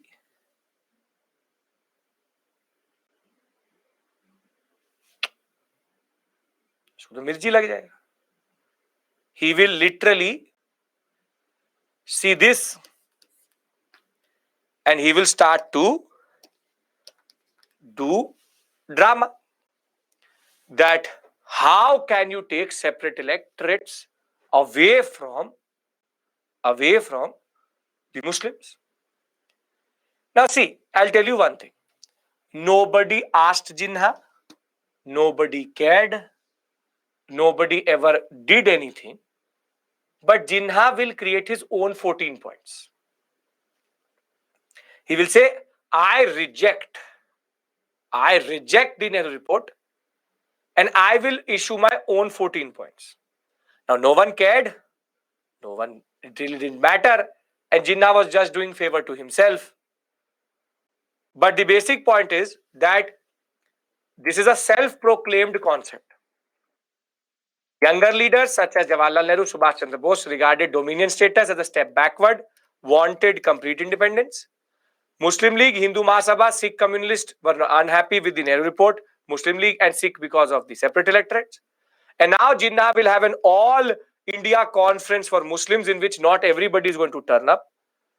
And simply he will write his 14 points. Can we enjoy the 14 points? Which will be issued in 1929. Don't have to learn them, but you see the hypocrisy of Jinnah. I am just trying to show you what Jinnah self-proclaims as the mission for him. So you just enjoy. You see the hypocrisy, how he will talk about everything and then he will say, perfect, equality. You see. Now, tell me one thing. Would Jinnah want a strong center or a weak center when it comes to the concept of federalism? Would you want a strong center or weak center?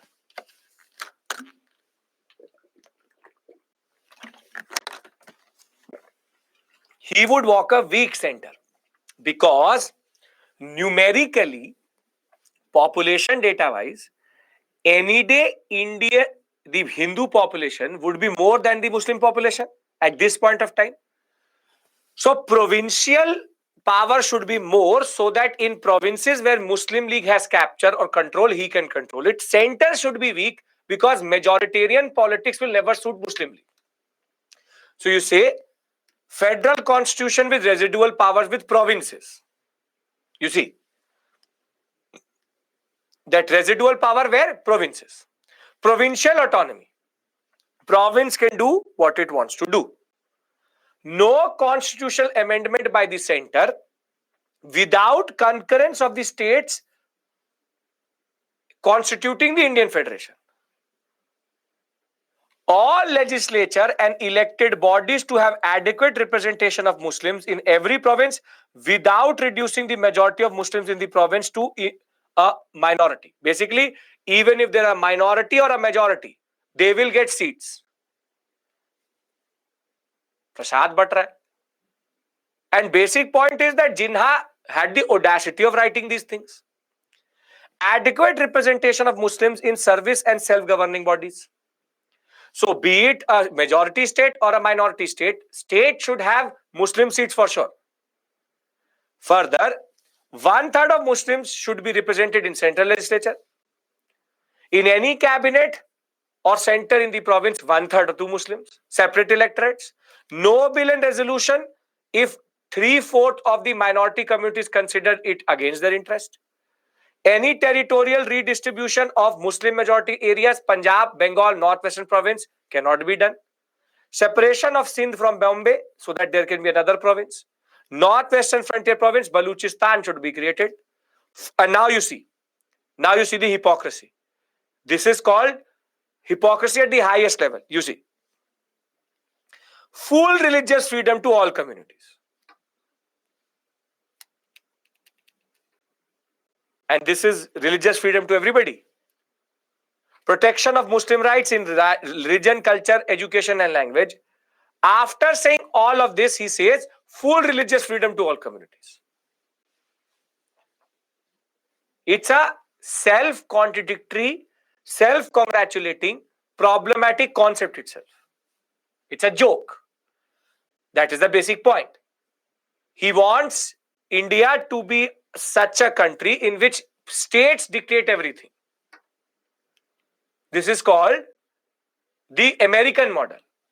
American model. So very simply, you can't talk about religious freedom, cultural identity, while saying that everywhere there should be reserve seats and only Muslim agenda. American model in India and America are different type of republics, you know, right? India is a holding together federation. They are a coming together federation. In India, the center holds the states. And only one constitution is there. In America, there are two constitutions. Every state has a constitution and the center has a constitution.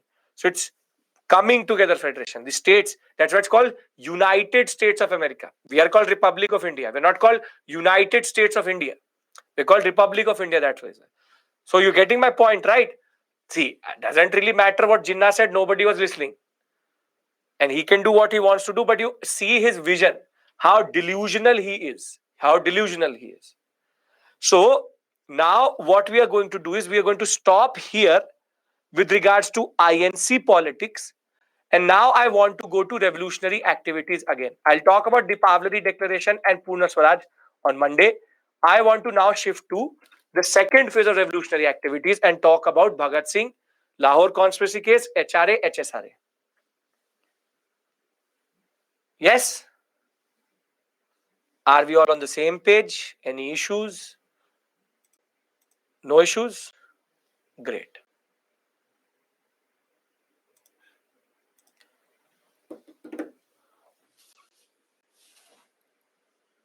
Now,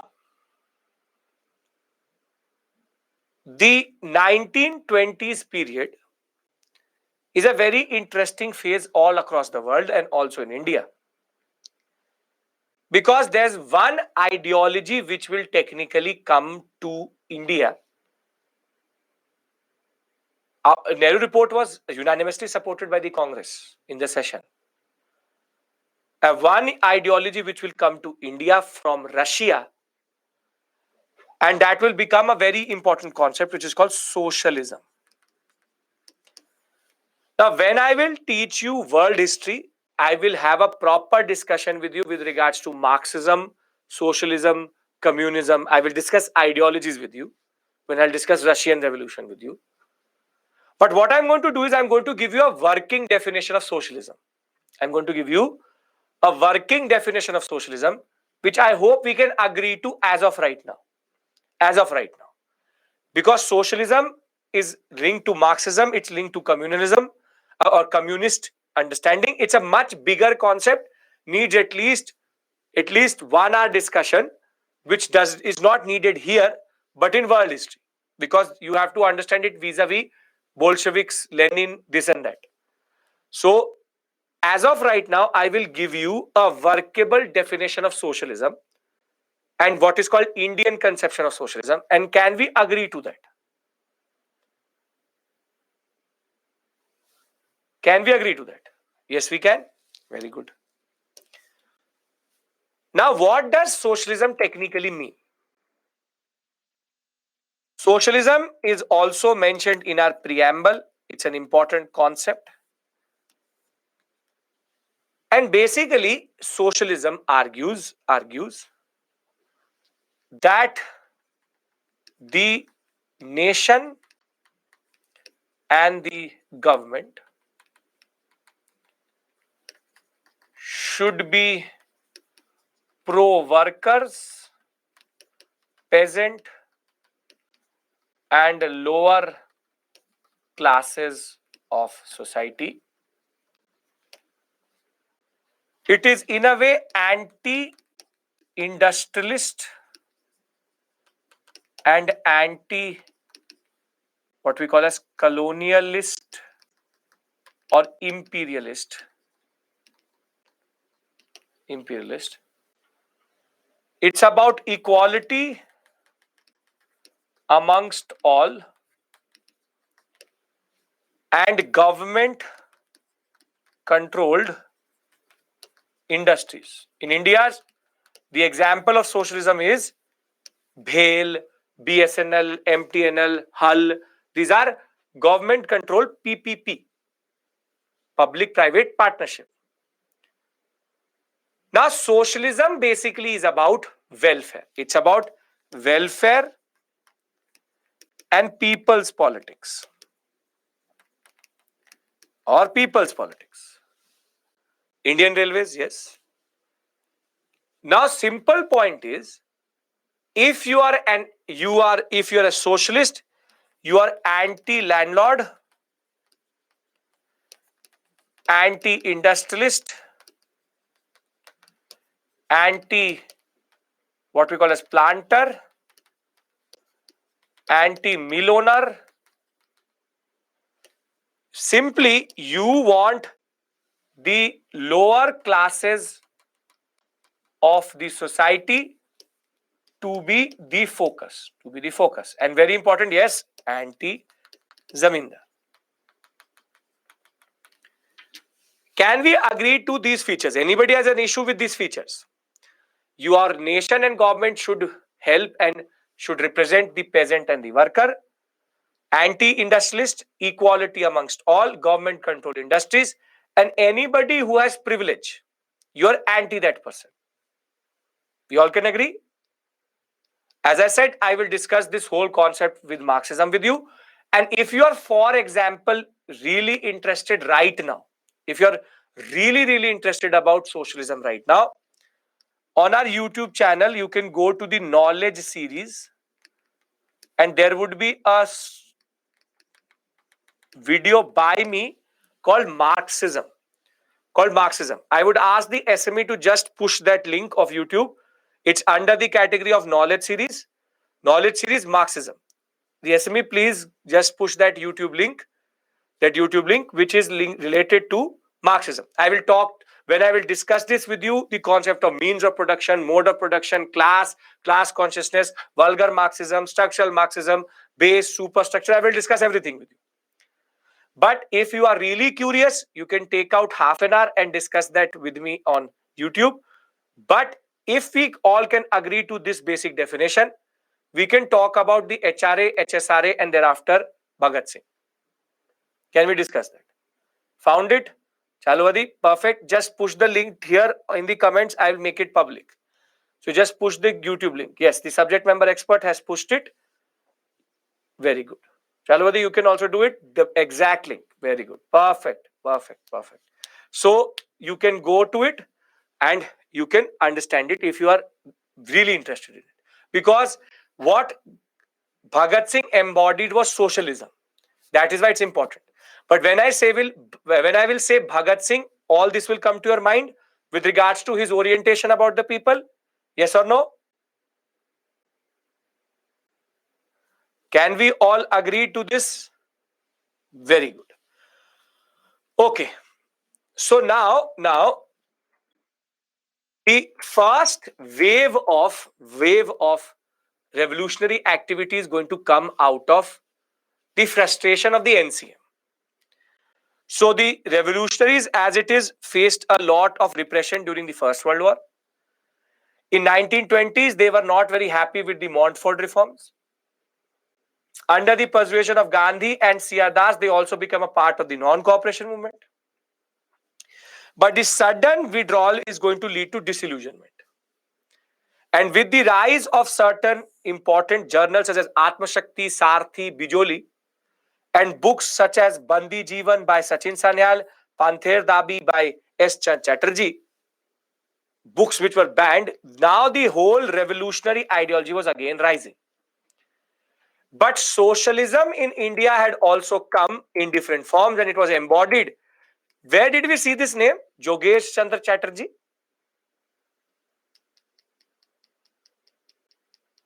In the previous question. So if we had done this concept, we would have done this question or this concept, you would have known that he is technically HRA member. But Jogendra Chatterjee, Surya Sen, Bhagat Singh, Sukhdev, Chandrasekhar Azad, Shiv Verma, Bhagwati Charan Vora, Jaydev Kapoor and Jatin Das all embody this new ideology. However, before we go to the HRA, Revolutionary activity in India had also taken different forms. In the form of what we call as trade unionism, and basically the All India Trade Union Congress had been created, and socialism was entering into India. So we have Jawaharlal Nehru, who was talking about youth activism via the 1928 All Bengal Students Conference. We have peasant agitations which were rising. So in the United Province, in the UP sector, tenancy laws were being revised, low rents were being paid, peasant movements were happening all across Andhra Pradesh, Rayatwari Bombay sector.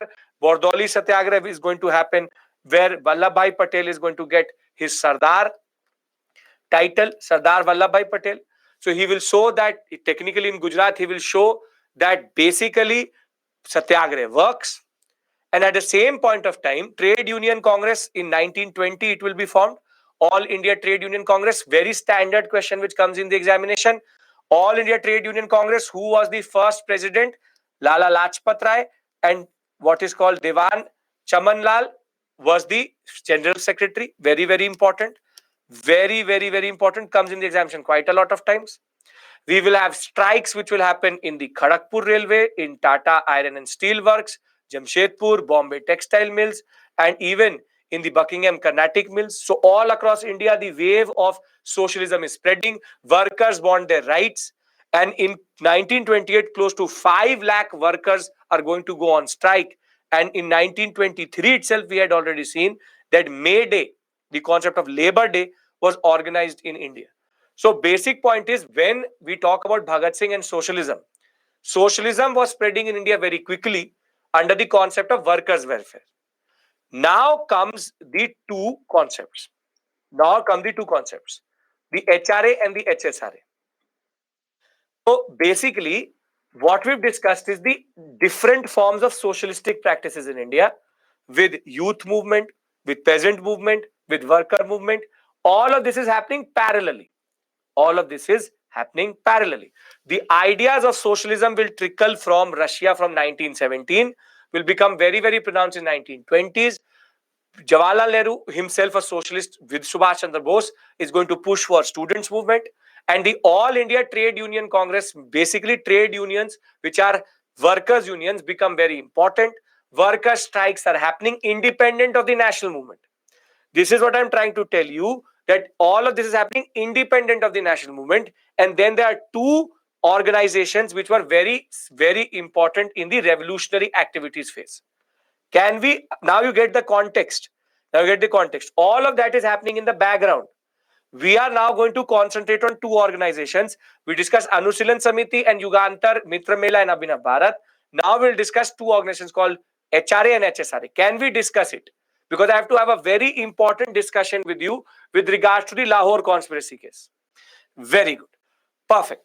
So, in the Punjab, UP, Bihar sector, the first organization which had come after the repression which had been seen during the Gadar movement and Anusilan Samiti is called the Hindustan Revolutionary Association or Army, or called the HRA. HRA was formed in October of 1924 in Kanpur by three very important personalities: Ram Prasad Bismil, Jogesh Chandra Chatterjee, and Sachin Sanyal. Now, do you get the fact that that name given in the previous year question was not an obscure name? He's one of the founding members of the HRA. And that is why UPSC asked you that question. So, very simply, Ram Prasad Bismil and one of the very, not a towering member, but a member of this is going to also be Chandrasekhar Azad. Sachin Sanyal, we've already heard with regards to Hardin bombing. Now, the aim was to organize an armed revolution to overthrow the colonial government.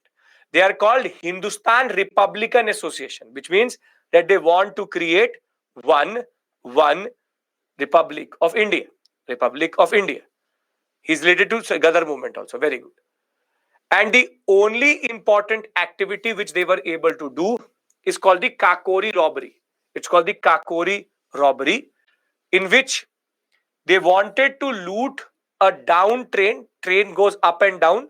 So 8 down train at Kakori near Lucknow, and they wanted to loot the official railway cash. See, the biggest issue which most of these revolutionaries have is money, because money needs to be mobilized. So they technically choose the Kakori 8 down train to loot it.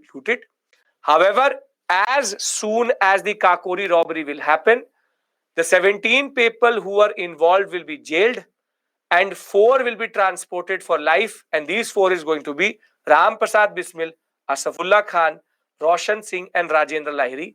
And these 4 will be hanged, and Kakori will be a major setback to the HRA. So when we talk about your preparation, what do you need to remember here? HRA, Ram Prasad Bismil, you have Jogen Chandra Tacharji, and you have Sachin Sanyal. And their only important activity 1924-1925 is basically the Kakori robbery. And thereafter they will be technically, Chandrasekhar Azad was not there at that day, but he was associated with the HRA. Kakori robbery is going to be a major setback, but Chandrasekhar Azad, who was a minor member at this point of time, will take the HRA forward, or the tradition of HRA forward. Can we all agree to this three facts? Because what really matters to us is the next, which is HSRA. Done? This is prelims oriented topic. Now, very good. Now, when we talk about HRA was kept alive in the heart of Chandrasekhar Azad. And revolutionary activity was never going to go forward too much, except for one incident. And the incident is Lala Lajpat Rai's death. The incident is Lala Lajpat Rai's death, the Sher-e-Punjab's death, because basically Lala Lajpat Rai will be killed by one British officer called Saunders when he will be protesting against the Simon Commission. So there will be a protest which Lala Lajpat Rai would be heading, and he will be chanting at this point of time, "Go back, Simon, Simon, go back." The police will lathi charge. And whilst everybody ran away, Lala Lajpat Rai stood his ground, and Saunders will literally start to hit. Scott and Saunders both are involved. But Saunders was considered to be the more brutal one. Scott and Saunders both. Now, he will stand his ground. As I'm saying, three policemen was around him. Scott, Saunders, and one more. But it was Saunders who actually did not listen to even Scott, and Scott, they were given orders not to repeatedly hit Lala Lajpat Rai from their what we call as superior. Basic point is, he will stand his ground. He will keep on saying, "Go back, Simon, Simon, go back." And these two will keep on hitting Lala Lajpat Rai on his head till his last breath. He will be martyred chanting, "Simon, go back, Simon." This was the commitment of Lala Lajpat Rai to his cause. And this incident is seen as the genesis of how Ajit Singh's nephew, along with Chandrasekhar Azad, Bhagat Singh, Chandrasekhar Azad, and 3-4 other important members of the HSRA will meet in Firoz Shah Kotla. And they will say that we will now again constitute HRA, but now as HSRA, Hindustan Socialist Republican Army or Association. And now the HSRA's main target was avenge the death of Sher-e-Punjab. Simple point. So, very simply, the Kakori setback will lead to the inspiration of socialist ideas coming in, and the Hindustan Republican Association will reconvene with Azad embodying it in September of 1928. And under the leadership of Chandrasekhar Azad, the HRA will be renamed as Hindustan Socialist Republican Association. And the people who met that day, Bhagat Singh, Sukhdev, Bhagwati Charan Vora from Punjab, Bijoy Kumar Sinha, Shiv Verma, and Jaydev Kapoor from United Province. The HSRA will now work under the goal of socialism and overthrowing the British, but their most important concept was avenge the death of Shere Punjab. Bhagat Singh will be influenced by the ideas of Marx and Lenin. He will embody the ideas of socialism. They wanted to abolish the Zamindari system. Their two most important war cry, Inqilab Zindabad, Rang De Basanti. Long live the revolution. And their target is not going to be only the British, but all Indian capitalists, zamindars, kings, and communal forces. And one thing which Bhagat Singh talks about quite a lot is communalism. But somehow today we forget what he said about communalism, which I'm going to refresh your memory with. Basic point is, these men with the communist ideology and the socialist impulse and the fire to avenge Shere Punjab's death will now do two major events which I want to discuss with you. We all understand the context of HRA becoming HSRA, right? Lathi charge blows, he will succumb to his injuries. Now you please listen to me. Kakori robbery, 1925, HRA after that will cease to exist or will be very, very, very thinly spread because of the crackdown. Now, the first act which the HSRA is going to do is called Saunders assassination or Saunders murder. In order to avenge Saunders, or rather in order to avenge Shere Punjab, now in Lahore, Bhagat Singh, Rajguru and Chandrasekhar Azad will plan a conspiracy to kill the two officers who were available at that day or were there who killed Lala Lajpat Rai, Saunders and Scott, but Scott was not there that day. Their main target was actually Scott, but their contemplation was that Saunders is good enough. Now, very heroically, in a scenic fashion, Bhagat Singh will himself go up to Saunders and shoot him. And the beauty of the Lahore incident, Saunders murder, is that neither of them is going to get caught. Neither of them is going to get caught. But I want to read out one pamphlet which was then circulated by them, just the starting point of it. And I want you to just listen to what they wanted to say. Can I read out this basic notice which they actually put on the walls along Lahore? And what they said was, notice. Listen to me. Notice. It's a very good book. If you get time, Trial of Bhagat Singh, A.G. Nurani. I'll give you the reference of it also. Very good book. Talks about Bhagat Singh quite a lot, and I'll give you important excerpts out of it. It said, notice. By the Hindustan Socialist Republican Army. Now you see the line. Bureaucracy beware. With the death of J.P. Saunders, the assassination of Lala Lajpat Rai has been avenged. And it is a matter of great regret that a respected leader of 30 crore of the people was attacked by an ordinary police officer like Saunders and met with his death with his mean hands. The national insult was a challenge to the young men of India. Today, the world has seen that the people of India are not lifeless. Their blood was not becoming cold.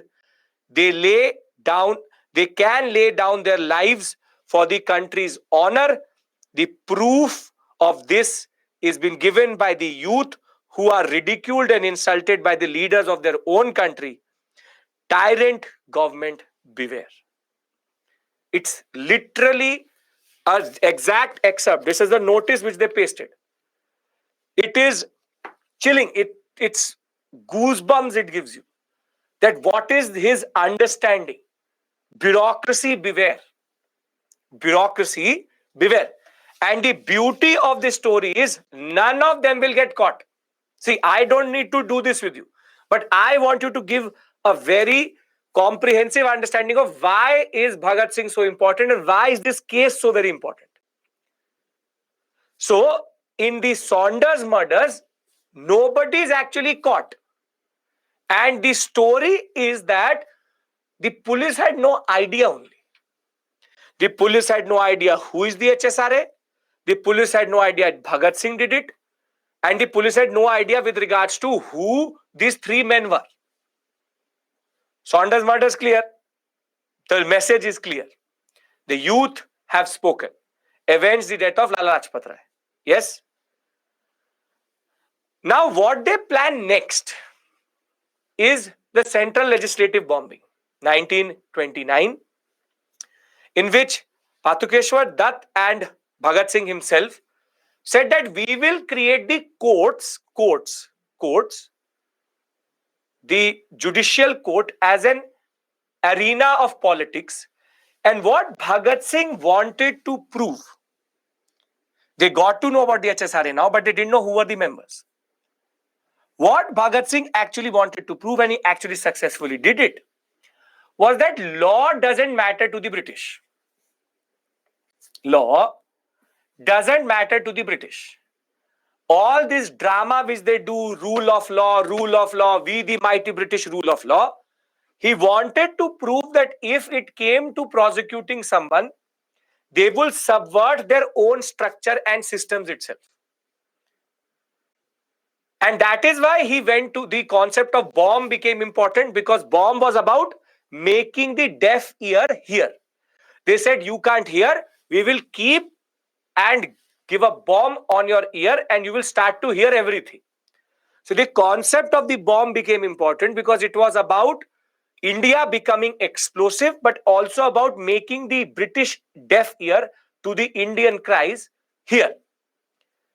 The bomb was made non-lethal.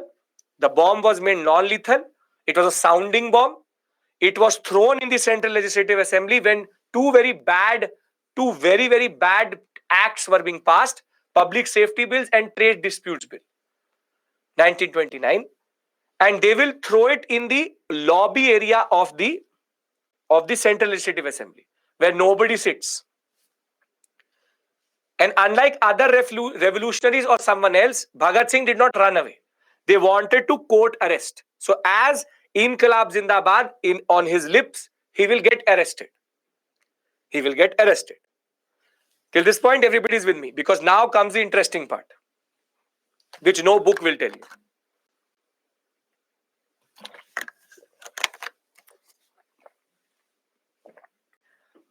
The interesting part of the story is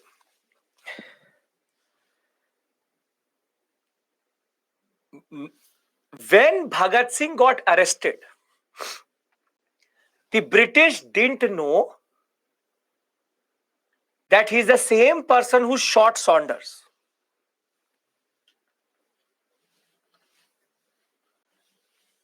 They didn't know only. They knew somebody shot Saunders, but when Bhagat Singh and Dutt were arrested, later the HSRA members will be arrested, they had no idea that Bhagat Singh was the person who was actually the one who shot Saunders. And that is why the initial sentencing is going to happen in front of a magistrate court, or what is called a sessions court. And whenever they were going there, they were just going to say, Inqilab Zindabad. Do you want to defend yourself? Inqilab Zindabad. Taken away. Do you want to defend yourself? Inqilab Zindabad. Gone back. They created the arena of the court as a type of a moment of resistance. And basically, the Sessions Court is also going to sentence Bhagat Singh. But you know what was the initial sentence of Bhagat Singh? What was the initial sentence?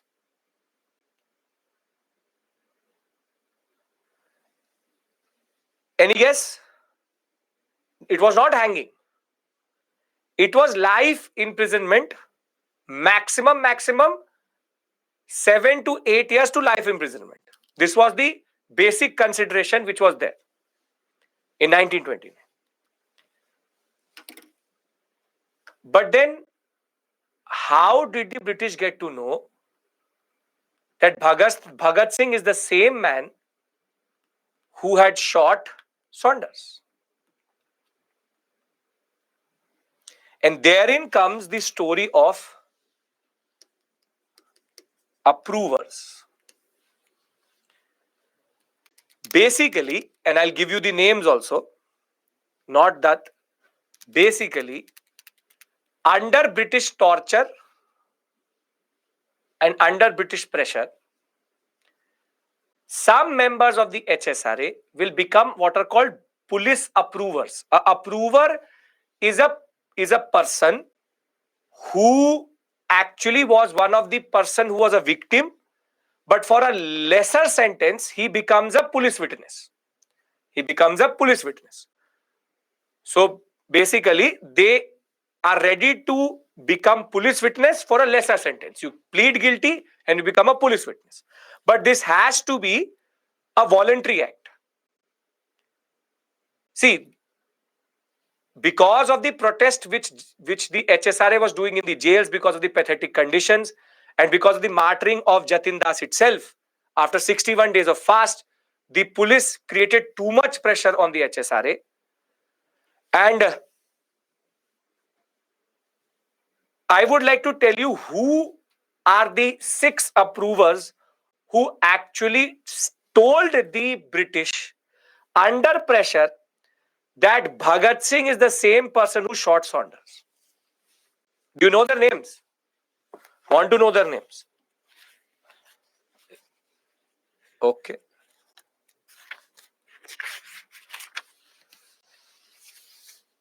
The first approver is Jay Gopal, all members of the HSRA. Fonindra Nath Ghosh, Manmohan Banerjee. But the most dangerous of all of them,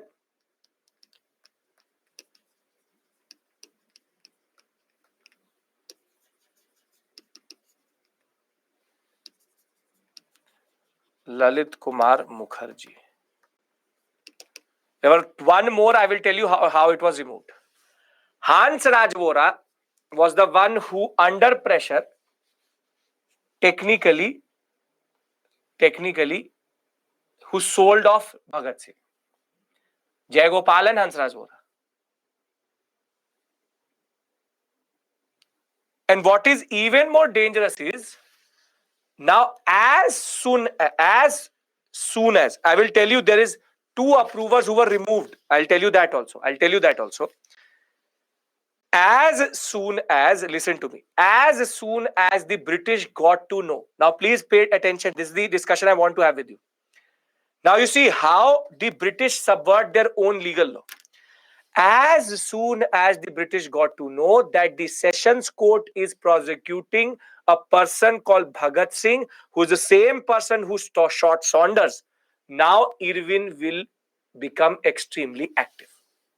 The Viceroy will get to know that there's one person who represents revolutionary activities in India, and now Bhagat Singh was going to be made an example by the British.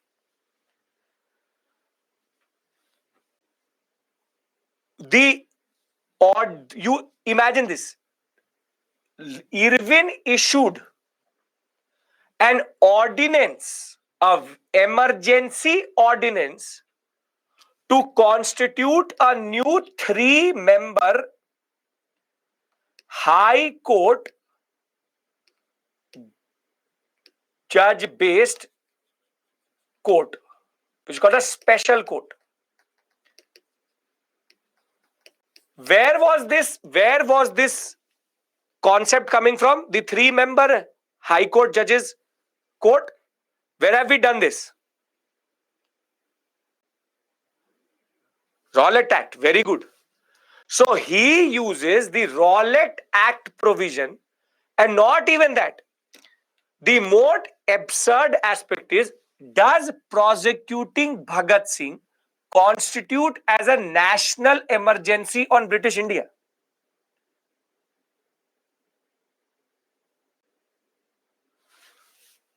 No, it doesn't. It doesn't.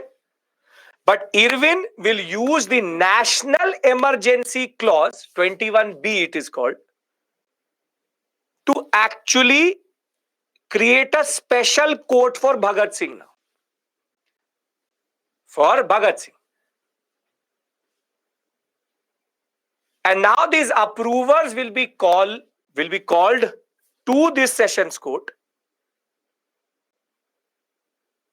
or to this special court to technically say that we know that this person is Saunders' murderer. But you know, there's a clause in British jurisprudence. Everybody is following this concept. You will not find it anywhere else. I'm trying to give you a basic understanding. What is more interesting is that under the police approvers concept, if an approver says that the police is creating pressure on me, all approvers' testimonies are taken back. You have to do it voluntarily. Now, Lalit Kumar Mukherjee and Ram Sharan Das are actually going to put in two petitions in front of this court. Can I read it out what this petition said? The petition said, I wish to put it in a document which shows how approvers are tortured. I hand in the document. I do not wish to remain in the custody of the police. This document was given to me by the police officer who told me to learn it by heart. This was shown me off and on by officers who was with me. It passed from one officer to the other. I hand in this document. Let this witness sent to judicial lockup and not the custody of the police. This is what the notice will be sent by Ram Sharan Das and Lalit Kumar Mukherjee. Basically, Ram Sharan Das will literally prove to the court that the witnesses, the approvers, were being tortured. However, the British will simply remove Ram Sharan Das, who was in this list. They will strike off his name, but they will say all approvers' testimony stand. Again, against British law. These mighty British who talk about law. Basically, Irwin was going to do hook, crook, subvert law to make sure that Bhagat Singh would be hanged. And the last and the most interesting or dangerous aspect of this court was, out of these three judges, there was one Indian judge. He will actually recuse himself. He will say, I cannot work in a court in which no law is being passed or no law is being followed. And under the national emergency law, if this special court judge recuses itself, at least 3 months notice is there before a new judge should be appointed. Indian judge will leave today, tomorrow new judge will be appointed. Are you getting my point? The whole process of telling you this story is that the British are just a big heap of hypocrisy. They will make sure that Bhagat Singh will be hanged, and they will make sure that the sentencing will be done in such a way so as to create an example of Bhagat Singh. Bhagat Singh set out to prove only one thing, which is that the British were hypocrites and law meant nothing to him or to them. And basically, they technically, or he himself had actually proven that that is true, because everything in this book or anything which you will see in the Lahore conspiracy case trial, only subversion of law was there, no law was followed. So I hope that you understand that British did not even know that Bhagat Singh was actually the same person who shot Saunders.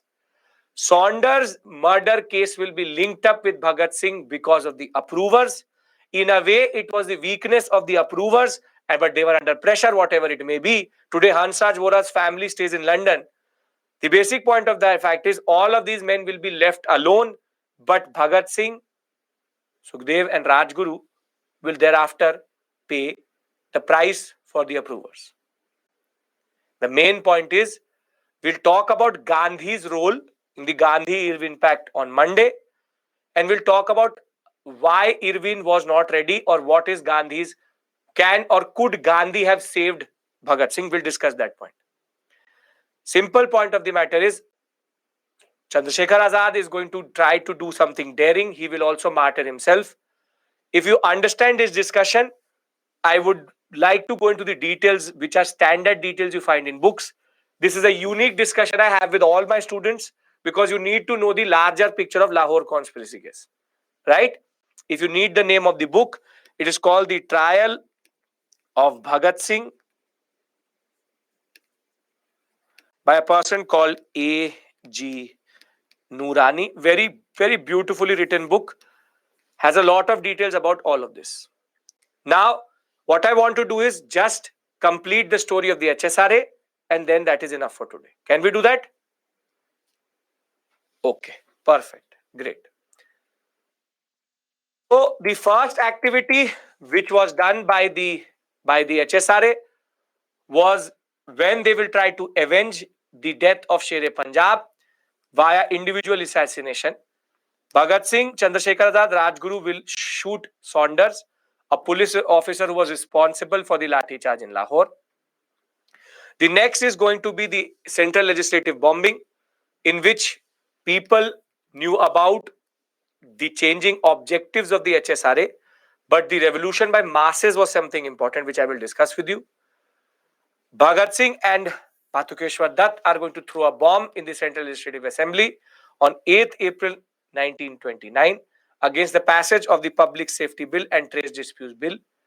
This was going to curtail the civil rights of the people and the workers specifically. That is why this date. Thereafter, the bomb was deliberately thrown in a harmless area to only make the deaf hear. The objective was to get arrested and use the court as a forum to propagate the aspect and ideology of the HSRA. Bhagat Singh, Sukhdev and Rajguru will be then tried under Lahore conspiracy case or the Lahore conspiracy trials. In the jails, the revolutionaries protested against the horrible conditions, and they fasted for honorable treatment like political prisoners. However, in this process, one of our revolutionaries is going to be martyred, Jatin Das, on the 64th day of his fast. Whilst all of this was happening, Chandrasekhar Azad will himself try to blow up Irwin's train in Delhi in 1929. Azad was killed in an encounter with the police in Allahabad on February of 1931. And 1931, they will be hanged on 23rd March. We will discuss the story in between this on Monday with regards to basically what is the role of Gandhi in this whole story. Are we all clear about the facts? Because then we talk about Bhagat Singh and end the class. We already discussed Bhagat Singh as a personality, but we have to discuss how there was a change within Bhagat Singh itself and the relevance of Bhagat Singh today. Okay. Simple point. Even before his arrest, Bhagat Singh had moved away from the belief of violent heroic activities to the concept of a popular broad-based movement, and that is why the whole concept of quoting arrest. He believed only a revolution by the masses, by for the masses, could actually get or could actually yield Indian independence. So Bhagat Singh himself started with individual assassination, which is Saunders' murder. By the end of it, he believed that the people's movement is the only way to go forward. And this change can be seen in him because in 1926 itself, he had established the Punjab Naujawan Bharat Sabha, and it was about creating the youth and making them aware of how colonialism works and how they need to resist it. It had branches in all villages. And one of the most interesting features and the relevance of Bhagat Singh today is that Bhagat Singh was fully secular.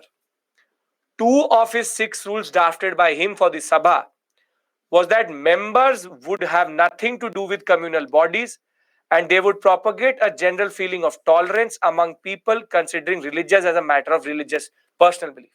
Somehow we have, you don't have to learn this, but I'm telling you, somehow we forgot this idea. Though we talk about Bhagat Singh today quite a lot in different contexts, unfortunately we forgot one thing, because Bhagat Singh always said that the only way India survives is through tolerance. And that is something we've actually forgot today. He will organize a lot of different movements, the Lahore Students Union, which will be about students' politics itself. They will also understand that revolution meant organization and development of mass movement. Real revolutionary armies are in the villages and factories, basically the peasant and the worker. The simple point of the matter is he remains relevant today. We'll talk about Chittagong later. He remains relevant till today. He is a living example of these ideals. And basically, when we meet on Monday again, we'll talk about basically Surya Sen, Bengal, which is how Bengal will go into a certain different direction itself. And we'll talk about the Chittagong Surya Sen and the Chittagong Army Raid. Small discussion, 10-15 minutes.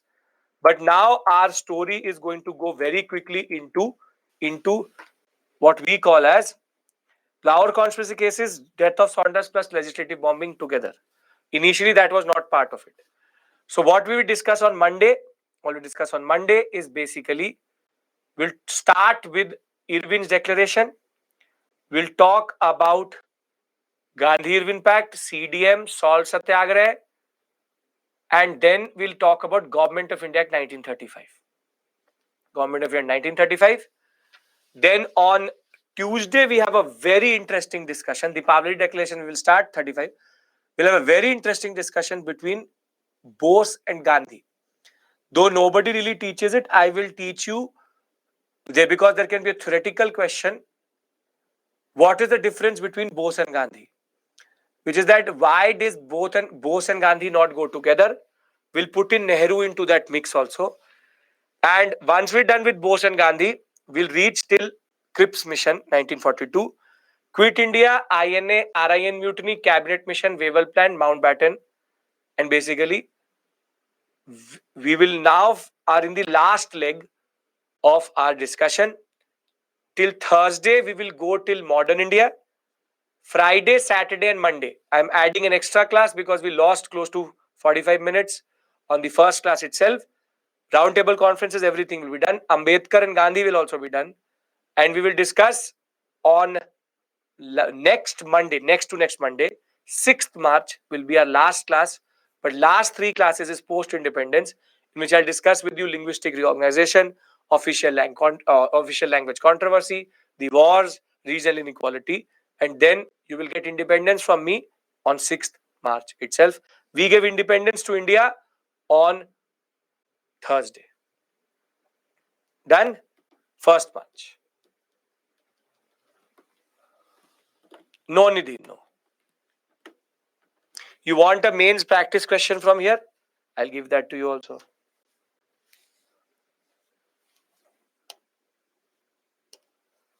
Holi would be a holiday. Any extra class, Labidi, as I said, Saturday, 4th March is going to be one extra class to make up that technical glitch. 4th March, Saturday, I will tell you the time by next week.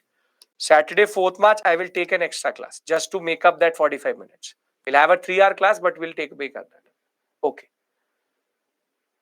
Yes, Hussein, you can go. Anush, Sen, you can go. Very simply, if you don't have a question, thank you so much. I will see you on Monday again. Please take care. Have a very, very comrade they used to call it because of the socialist influence. Very simply, you wanted a question on the HSRA. See, the HRA and HSRA represent in Indian history the frustration of the mainstream politics and a rekindling of revolutionary spirit. Discuss. It's a difficult question though. 150 words. You have to talk about why did the HRA HSRA emerge, which is disillusionment with the concept of. So it will happen, Gulam, before it. Don't worry about that. It will happen before it. HSRA, HRA, mainstream politics, basically the reasons why revolutionary activities emerged and how they rekindled the spirit. We have to talk about Kakori, Saunders murders, and Central Legislative Assembly. In that extra class, Mohammed, I will discuss with you, don't worry, answer writing. I will discuss with you answer writing very soon. Proper discussion with regards to these words, what is explained, critically examined, this and that. I will discuss it with you. Don't worry about that. That is my responsibility. I will not leave you without basically making every aspect clear and perfect. Right?